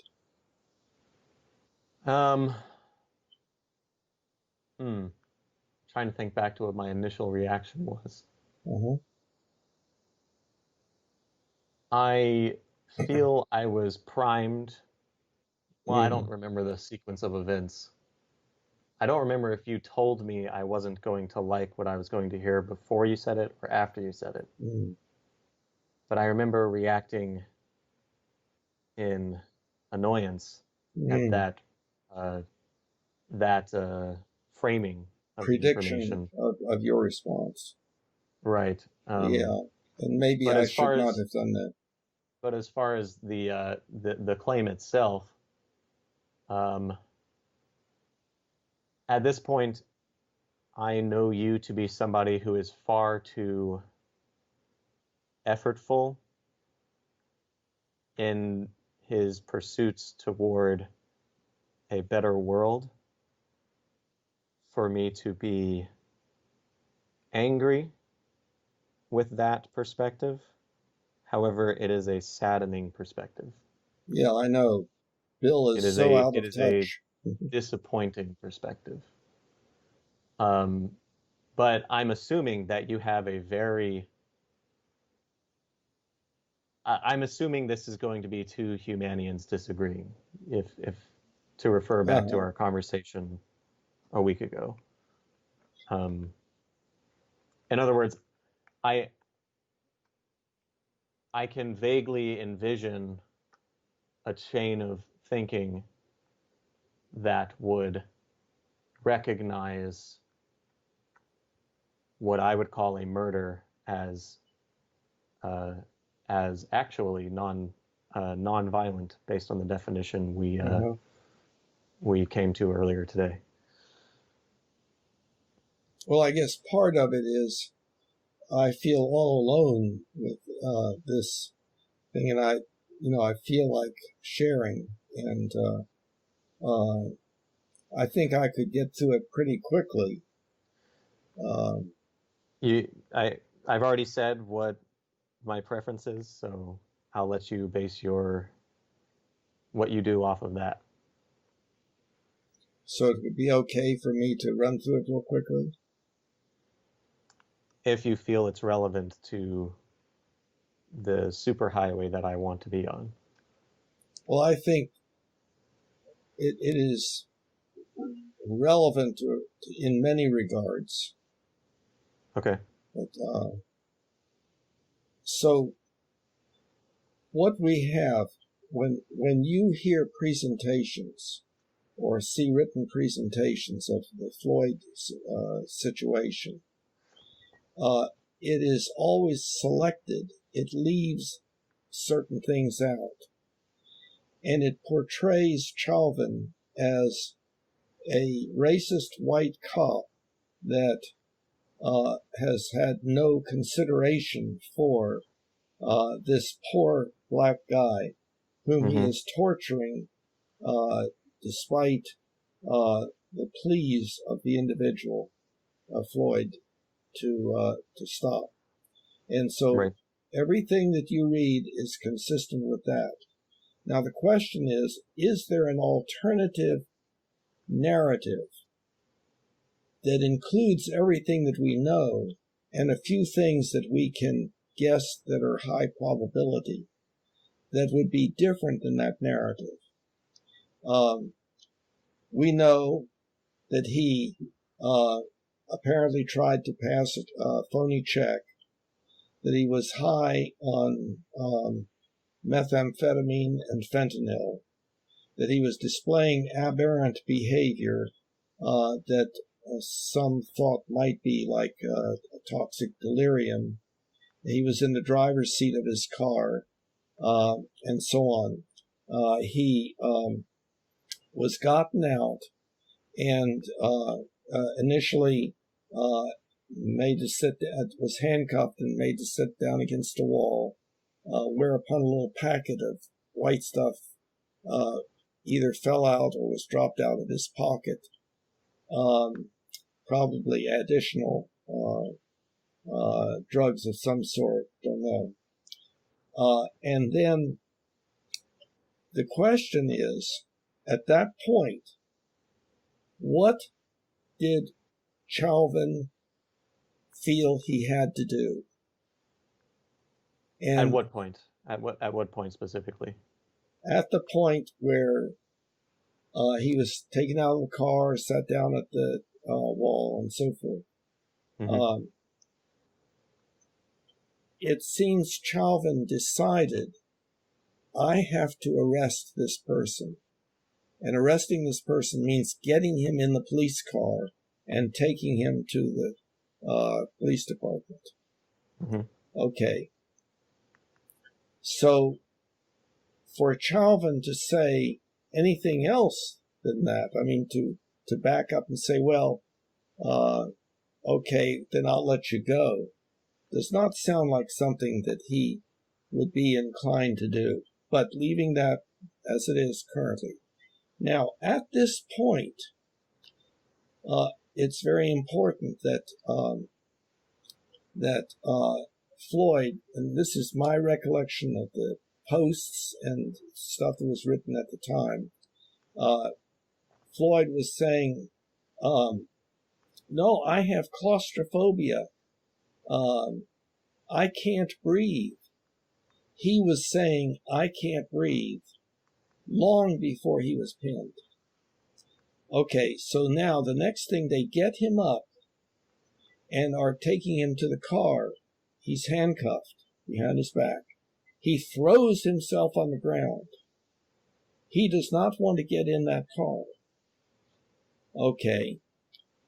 The next thing that I know is that they were getting him in. They got him in the driver's side of the car, but then pulled him out of the other side. Why? I'm assuming it was because he was thrashing. He was thrashing his legs. He had thrown himself on the ground as it was, saying, no, I can't. And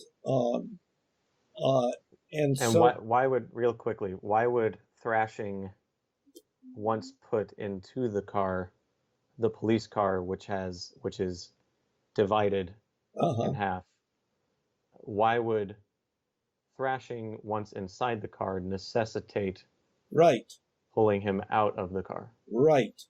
So my assumption is that what must have happened was that, yes, he laid down on the back seat of the car and he was kicking his legs out and they could not close the door. Oh, I see. So therefore, what were they going to do? They can't leave the door open and drive off. So what happens is they pull him out the other side. And then Chauvin has to do something. Now, here's a guy who is thrashing, presumably. And I don't know. See, I'm making assumptions here. I can readily imagine that what Chauvin thought, okay, what we have to do is to immobilize him until he gives up all this thrashing and really gives it up, and then we can get him into the car. Now, actually, 3 minutes after pinning him that way, the police, whoever it was, called for medical assistance, and it took them 6 minutes to get there. So that made a total of 9, almost 9, 8:45, I think it was 46, something like that. But at any rate, now at this point,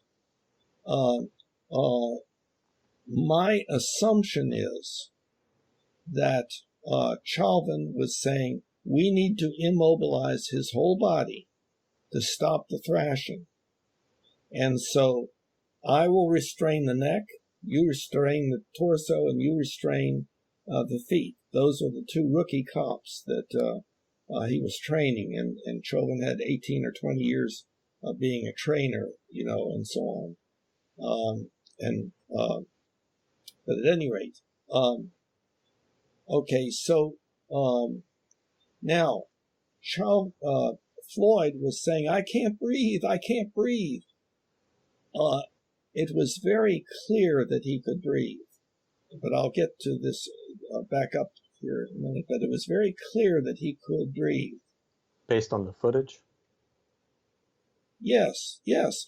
And also, he became unconscious only after something like 7 minutes.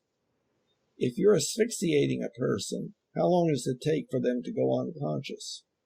And so on. So, okay. So at any rate, now, here is the additional thing. In order for Chauvin's knee on Floyd's neck to cause him to asphyxiate, he would either have to cut off the air supply going in and out of the lungs, or perhaps the blood supply, the carotid arteries, or the internal vertebral arteries, which are highly protected and so forth.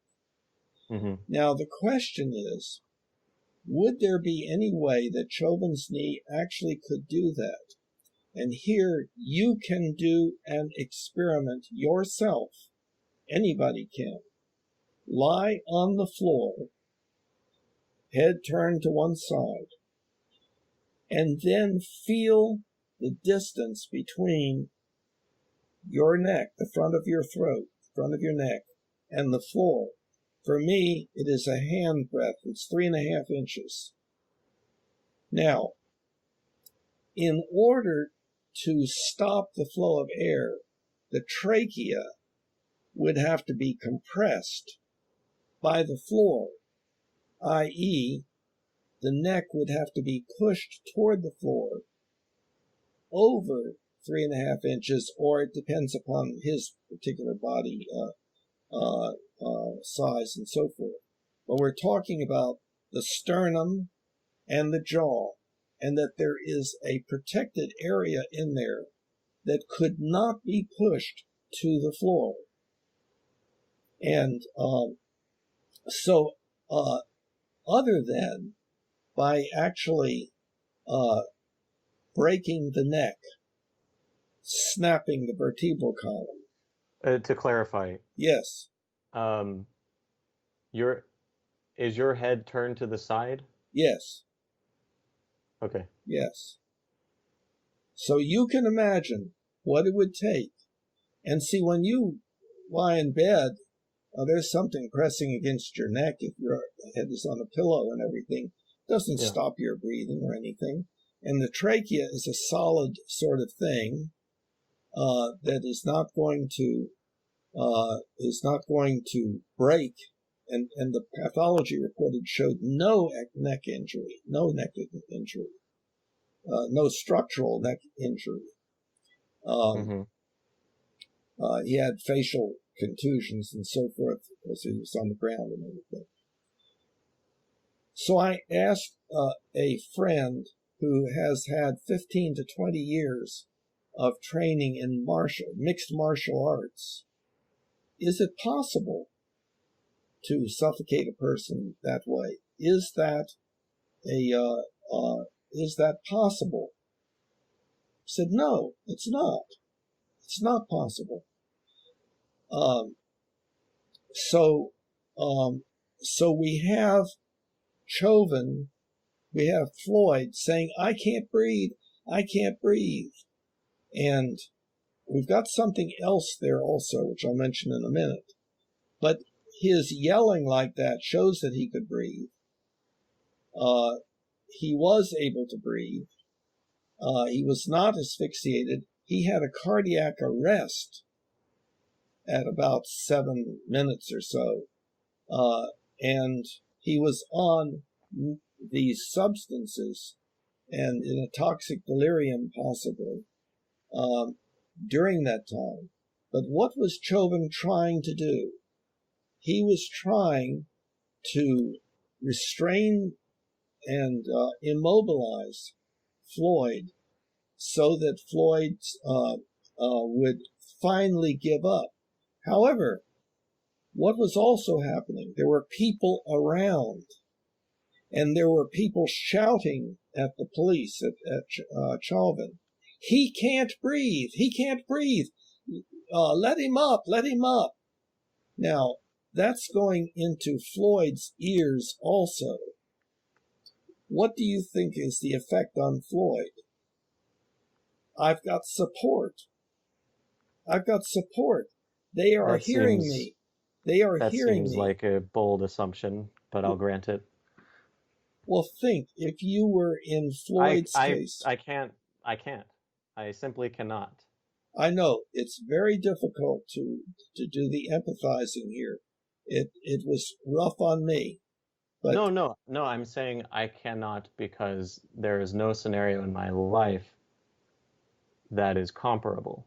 I understand. All I'm saying is Floyd was hoping from the very beginning that pleading, as well as thrashing physically and resisting physically, that pleading, saying I can't breathe and so forth, was going to somehow have an effect. And here's somebody else, other people yelling at the police, he can't breathe, he can't breathe. And what is that going to tell anybody in Floyd's position? I've got support. They are with me. Yes, they know I can't breathe, and so forth. So is Chauvin, what is Chauvin going to do? Say, oh, well, everybody's right. I'll back off. I did a bad thing by putting my knee on his neck and so forth, and let him up, and then they're right back to the original situation. Or his idea, I'll have to restrain him for as long as it takes, a half an hour. If it takes half an hour to get him so that we can get him in the car, etc., etc. The belief that Chauvin thought, hey, I get to put my knee on this black guy's neck and everything, an 18 or 20 year, whichever one it was, history of a cop who trains and was training police and being watched by other people who are videoing him and so forth, is just going to give away to some primitive impulse to, hey, I can kill this guy. In other words, there we have intent. Seems totally unreasonable. Now, whether Chauvin did what was optimal or not, I do not know.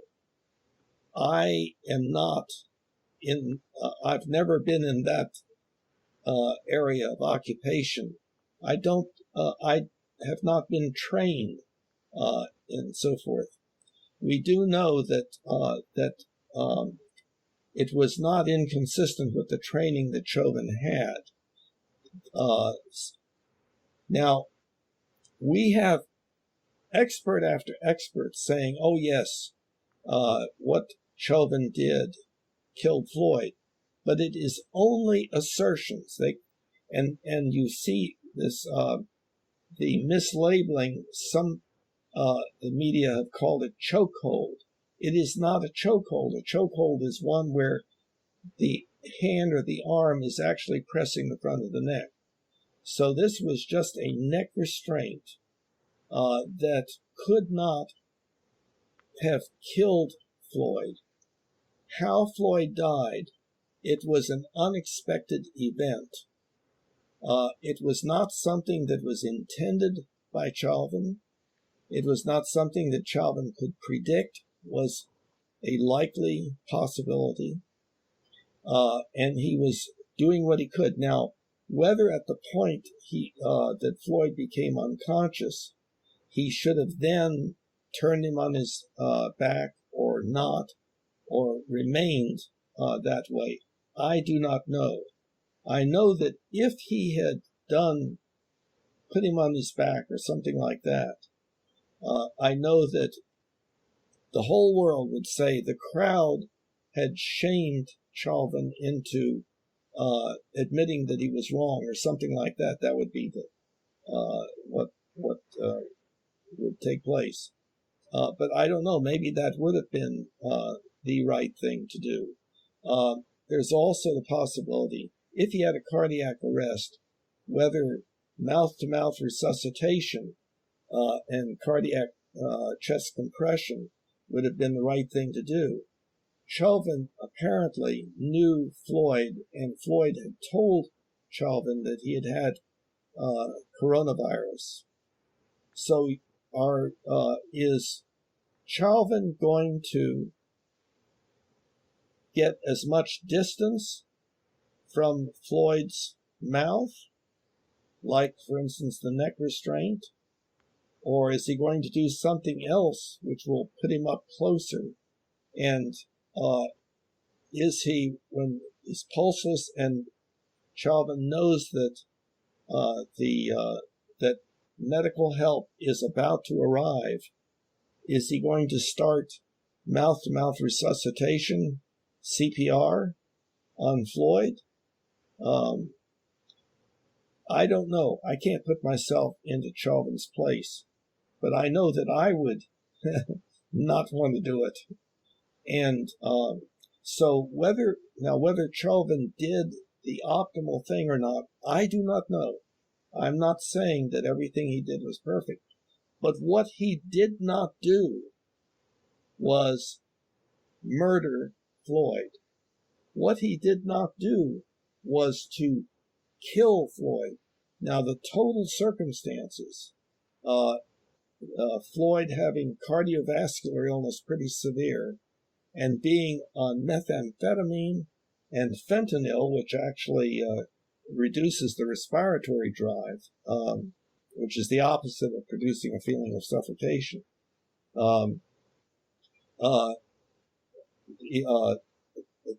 of those things mounted up such that at that point he probably had a cardiac arrest, lost consciousness.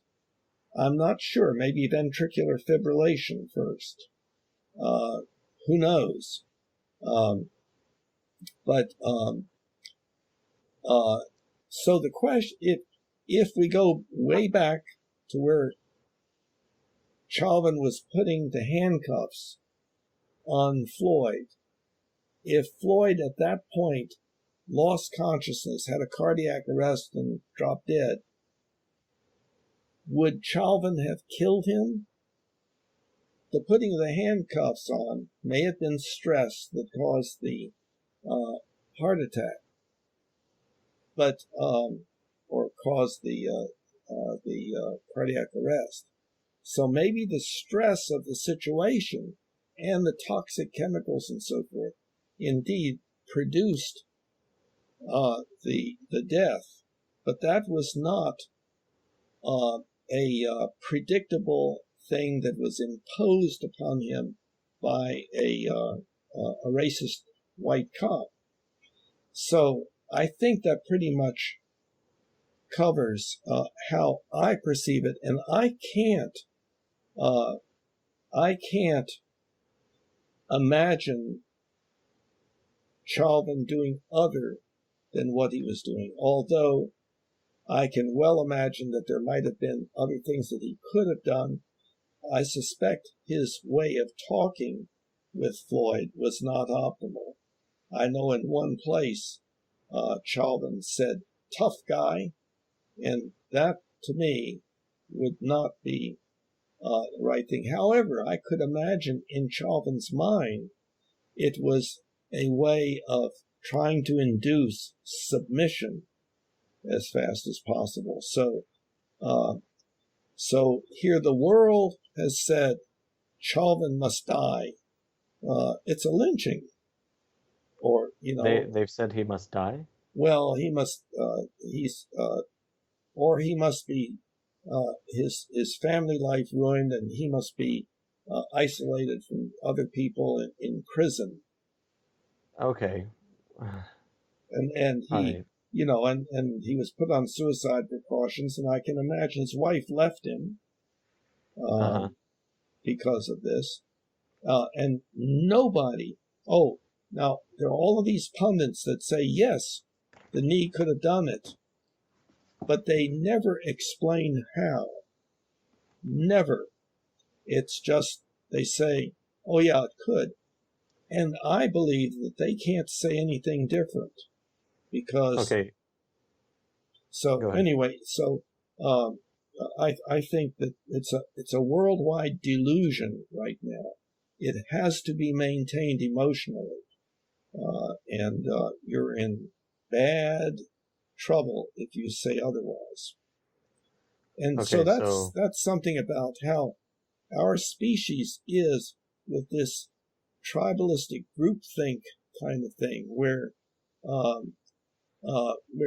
and this all of this information, this problem in in false information being disseminated, and people hearing media give partial presentations.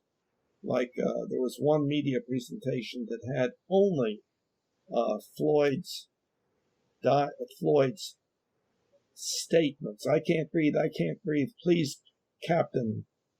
Please, I can't breathe. Officer. I mean, he said, please, officer. I can. And they knew each other, you know.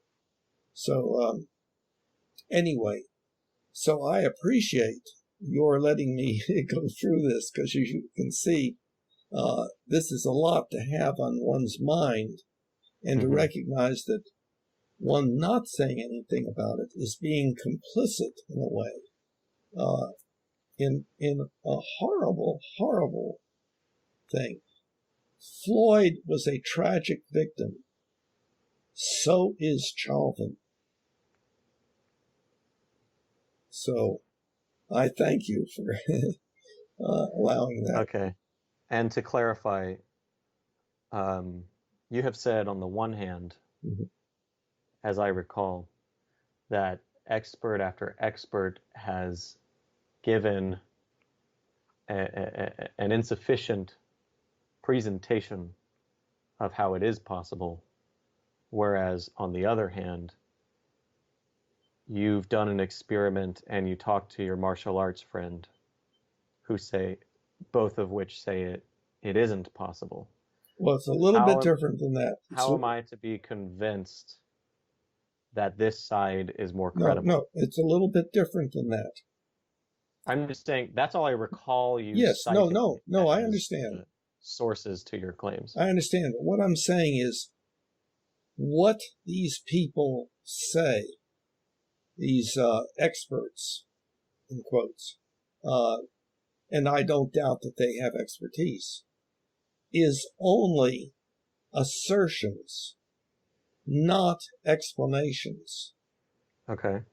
No clarification of how the air would be obstructed by anything like that. See, so.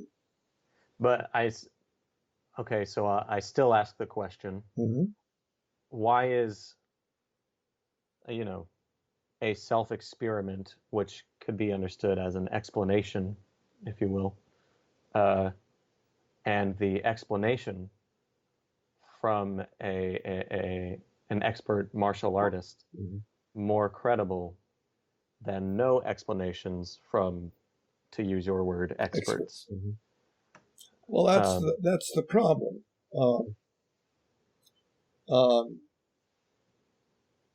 See, I'm not expecting you to say, oh, yes, you have proven to me that you are right, Bill. I know that I'm still waiting to hear an expert describe what the mechanism is, because it does not seem possible to me, nor to my friend. Okay. See, so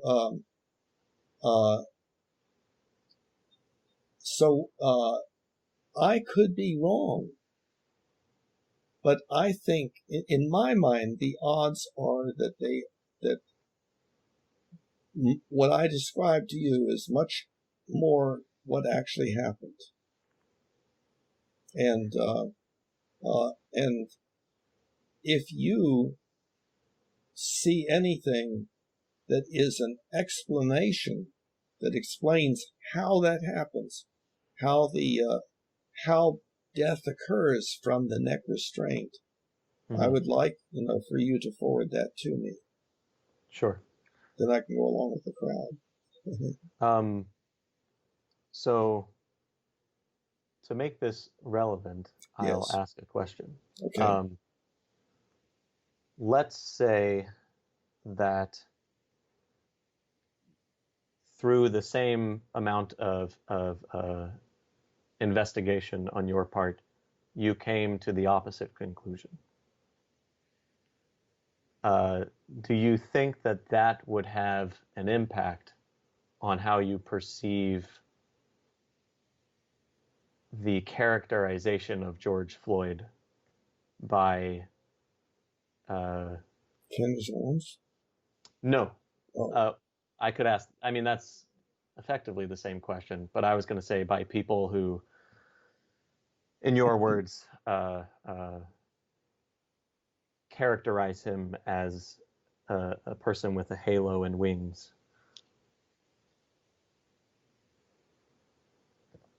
I'm not sure I followed exactly. If the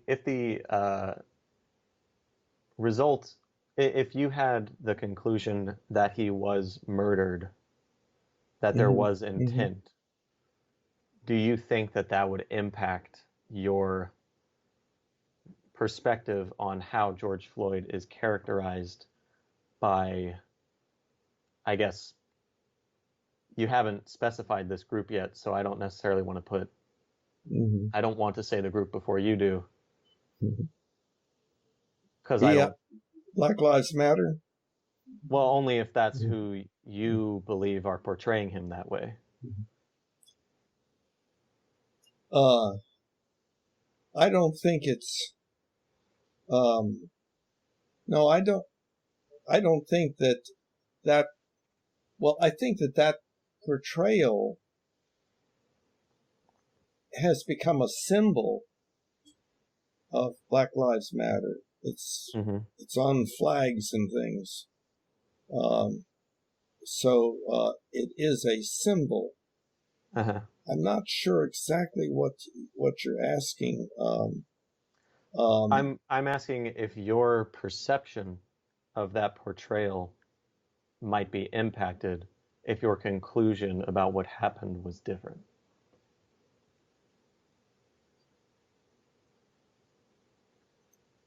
Well, I would then have the perspective of Candace Owens, I think. Yes, he was killed by Derek Chauvin. Yes, he was killed but he is not somebody to put up there with Martin Luther King or any of the people that we so admire. He should not be our symbol. The reason I ask is because as somebody who admittedly has done far less investigation into the sequence of events, and far less, speculation as well.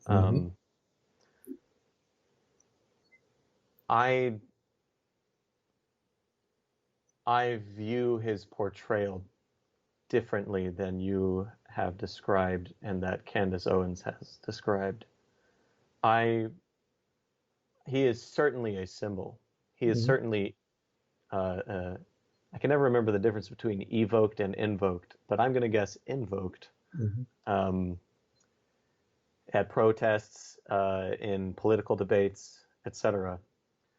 However, for me and for my peers who I could say this about, I guess, so I guess I should just say anecdotally, that his symbolic value does not, or who he is as an individual does not inform his symbolic value in my mind. It's completely separate, in fact, other than the fact that he's black. Yeah, I'm still not sure like, what you're saying. Well, I'm saying he could have been a serial killer in my mind. Like, regardless of the crimes that he had committed in the past, yeah, you know, assuming that none of them are relevant with the, you know, with the event in question, right? His symbolic value to me is about police brutality, not about right. it's not about right. It's not about his death being more tragic because he was some admirable individual or anything like that. It has nothing to do with that in my mind. Yeah. So and as far as the political figures who I tend to agree with, who I listen to a lot, that's not how they frame it in their own minds either. So yeah, I understand. I certainly reject that claim. Which that claim? That is how what claim? That is how BLM views George Floyd. Yeah, okay, and or I do not than know. BLM. Yeah, I don't know, but I can understand and agree that anybody identifying with BLM does not necessarily have to see Floyd as being worthy of being a martyr and so forth. That's not the issue. Who Floyd was not the issue. Whatever Floyd had done, he should not have been murdered by a white cop. Yes, no, I agree with that. In my recollection, Candace Owens makes that the issue in her video. She criticizes. She challenges support for Black Lives Matter. Well, she does on the basis because it is irrational, unreasonable, etc. No, she uses this portrayal of George Floyd as evidence of irrationality, wrong-headedness, etc. Well, there's a separate issue. Yes, I know what you're addressing. There's a separate issue, and there are some people, Thomas Lowell, I believe, and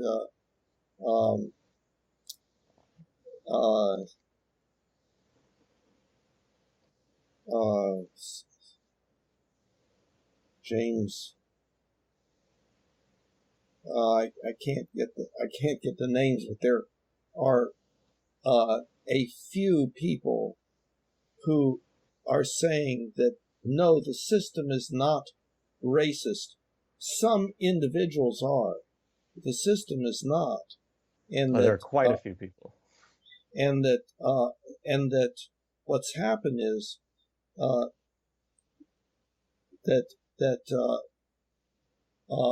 lower class blacks have a culture that is very antisocial. They're killing each other at high rates and so forth. They're very dangerous, etc., etc. And that the whole idea of affirmative action and giving them more and more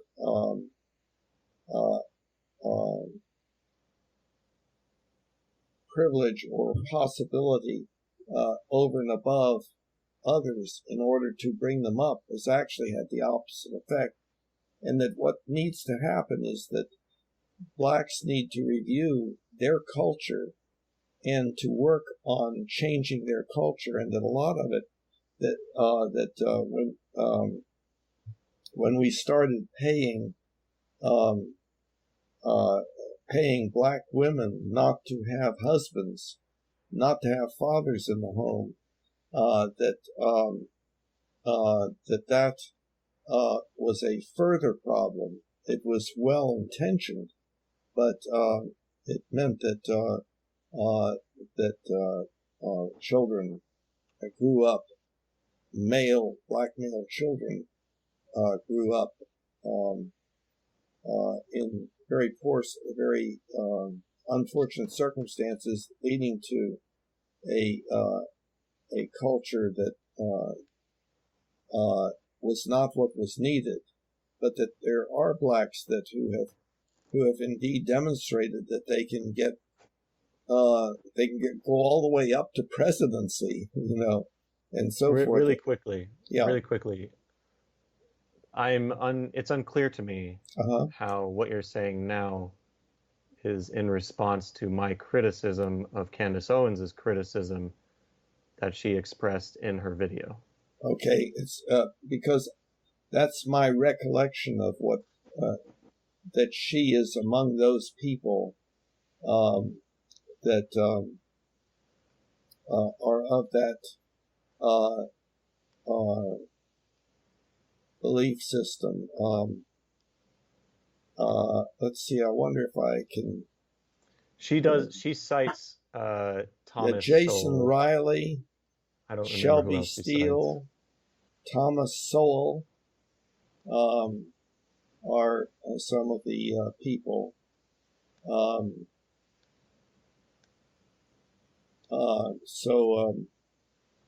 But they are a small number of people.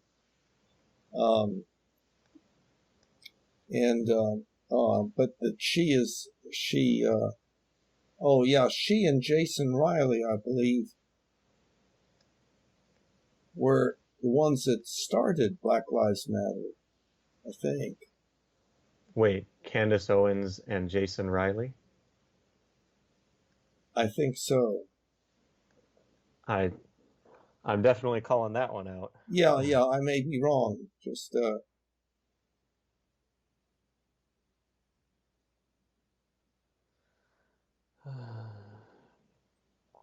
let's see. They started something together. Maybe that's not what it was that they started together. Founders: Alicia Garza, Patrice Cullors, Opal Tometi. Okay, so I'm wrong about that then. But that would have been a very interesting twist. Yeah. Well, glad we cleared that up. Let's see. To be clear, regardless of Candace Owens's general perspective of Black Lives Matter, I'm criticizing her use of this apparent or supposed portrayal of George Floyd as evidence against Black Lives Matter. If she wants to cite other things, then that's a different conversation. But she was misunderstanding in that video. She was misunderstanding the point of invoking George Floyd in the first place. No, I don't think anybody thinks that he was a hero. Well, I mean, I'm sure some people do, but I don't think that that's the message that BLM at large is trying to convey. I think they're trying to say, what you said earlier, barring the second part of it, but you said George Floyd's death was tragic. Yes. And obviously, in your analysis, you said that after you revealed your awareness of his criminal background. So obviously you're saying it's tragic. Oh, yeah. Still, right? So I think his that's whole life is tragic. Yeah. Well, yes. I understand where you're coming from when you say that. So anyway, I can't remember exactly what else she describes in that video, but with that specific aspect of the video, I take issue. I just think she is misled in how she understands his symbolic function as part of the movement. Well, that may be true. I think she is misled by her belief that Chauvin killed Floyd, and so on. So I don't agree with everything that Candace Owens says. Sure. But So, Yeah, I mean, I was pointing that out not just to challenge her perspective, but also mhm, you said the same thing. So mhm. yeah, I don't think that that is the accurate Okay, so we deviated. understanding. You gave me this opportunity uh, to ventilate about the Chauvin lynching, but Uh-huh. so we can. I think we've done as much as we can in that area. Going back to the main highway, uh, where are I we? actually think there's one more question, sorry to interrupt, that I have Okay. in that area that, Uh-huh. yeah, that feels like it would slightly add, but it's also something that I need just for peace of mind, Okay. um, after I close the Skype call. Are you aware of whatever evidence was cited in Chauvin's trial? Or has he not been tried yet? Has he only been charged? He's been charged. The trial hasn't taken place to my knowledge. Now, by the way, you're Okay. breaking up a little bit, and I'm a little bit worried about, the last one that we had, the video didn't work. And I didn't know whether it was Mhm. because we went too long or, uh, or what, but, you're beginning to break up and, move jerkily and so forth. And so Okay, did that happen last time? yeah. So there was no video, just audio.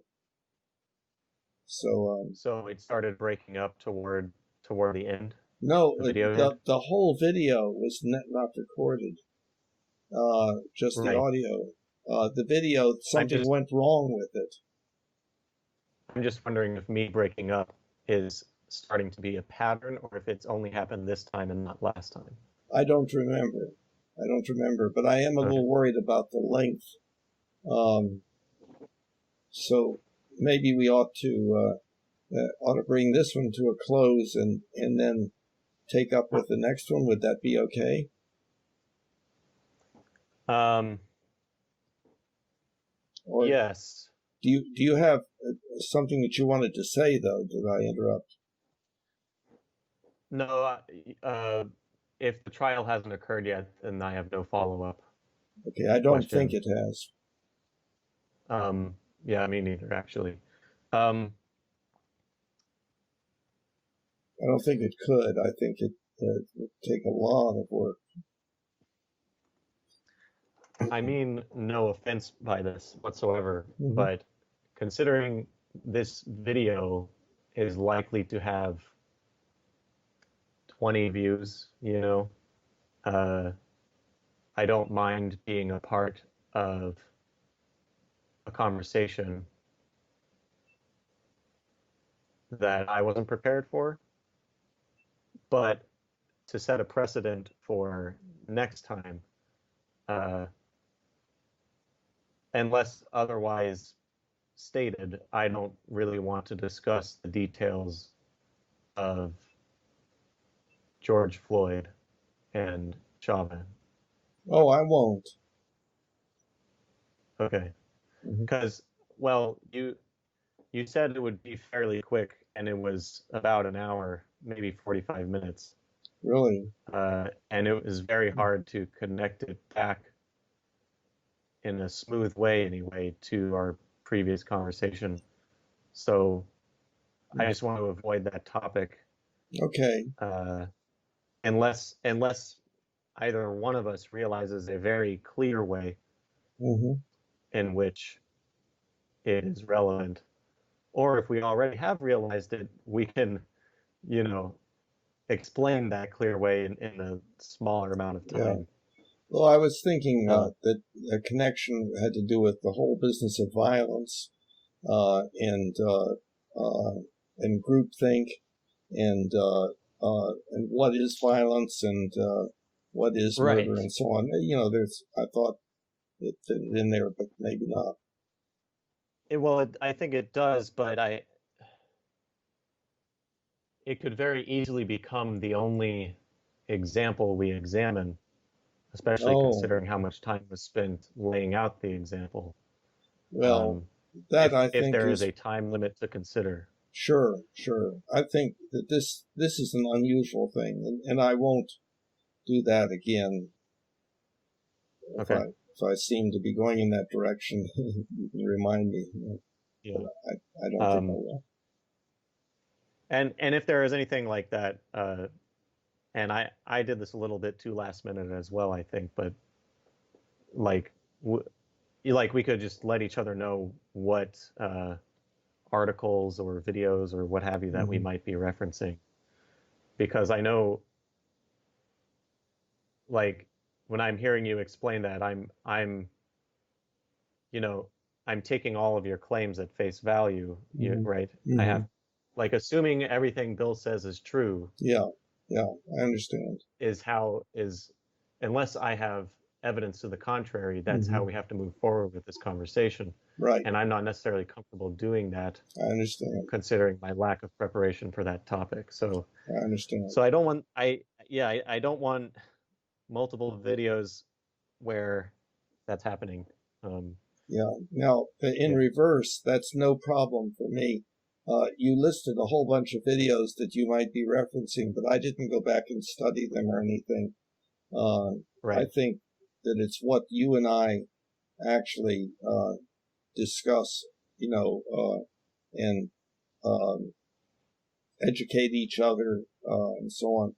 That's the best we can do. So I agree, but I also think when it comes to claims of anatomy or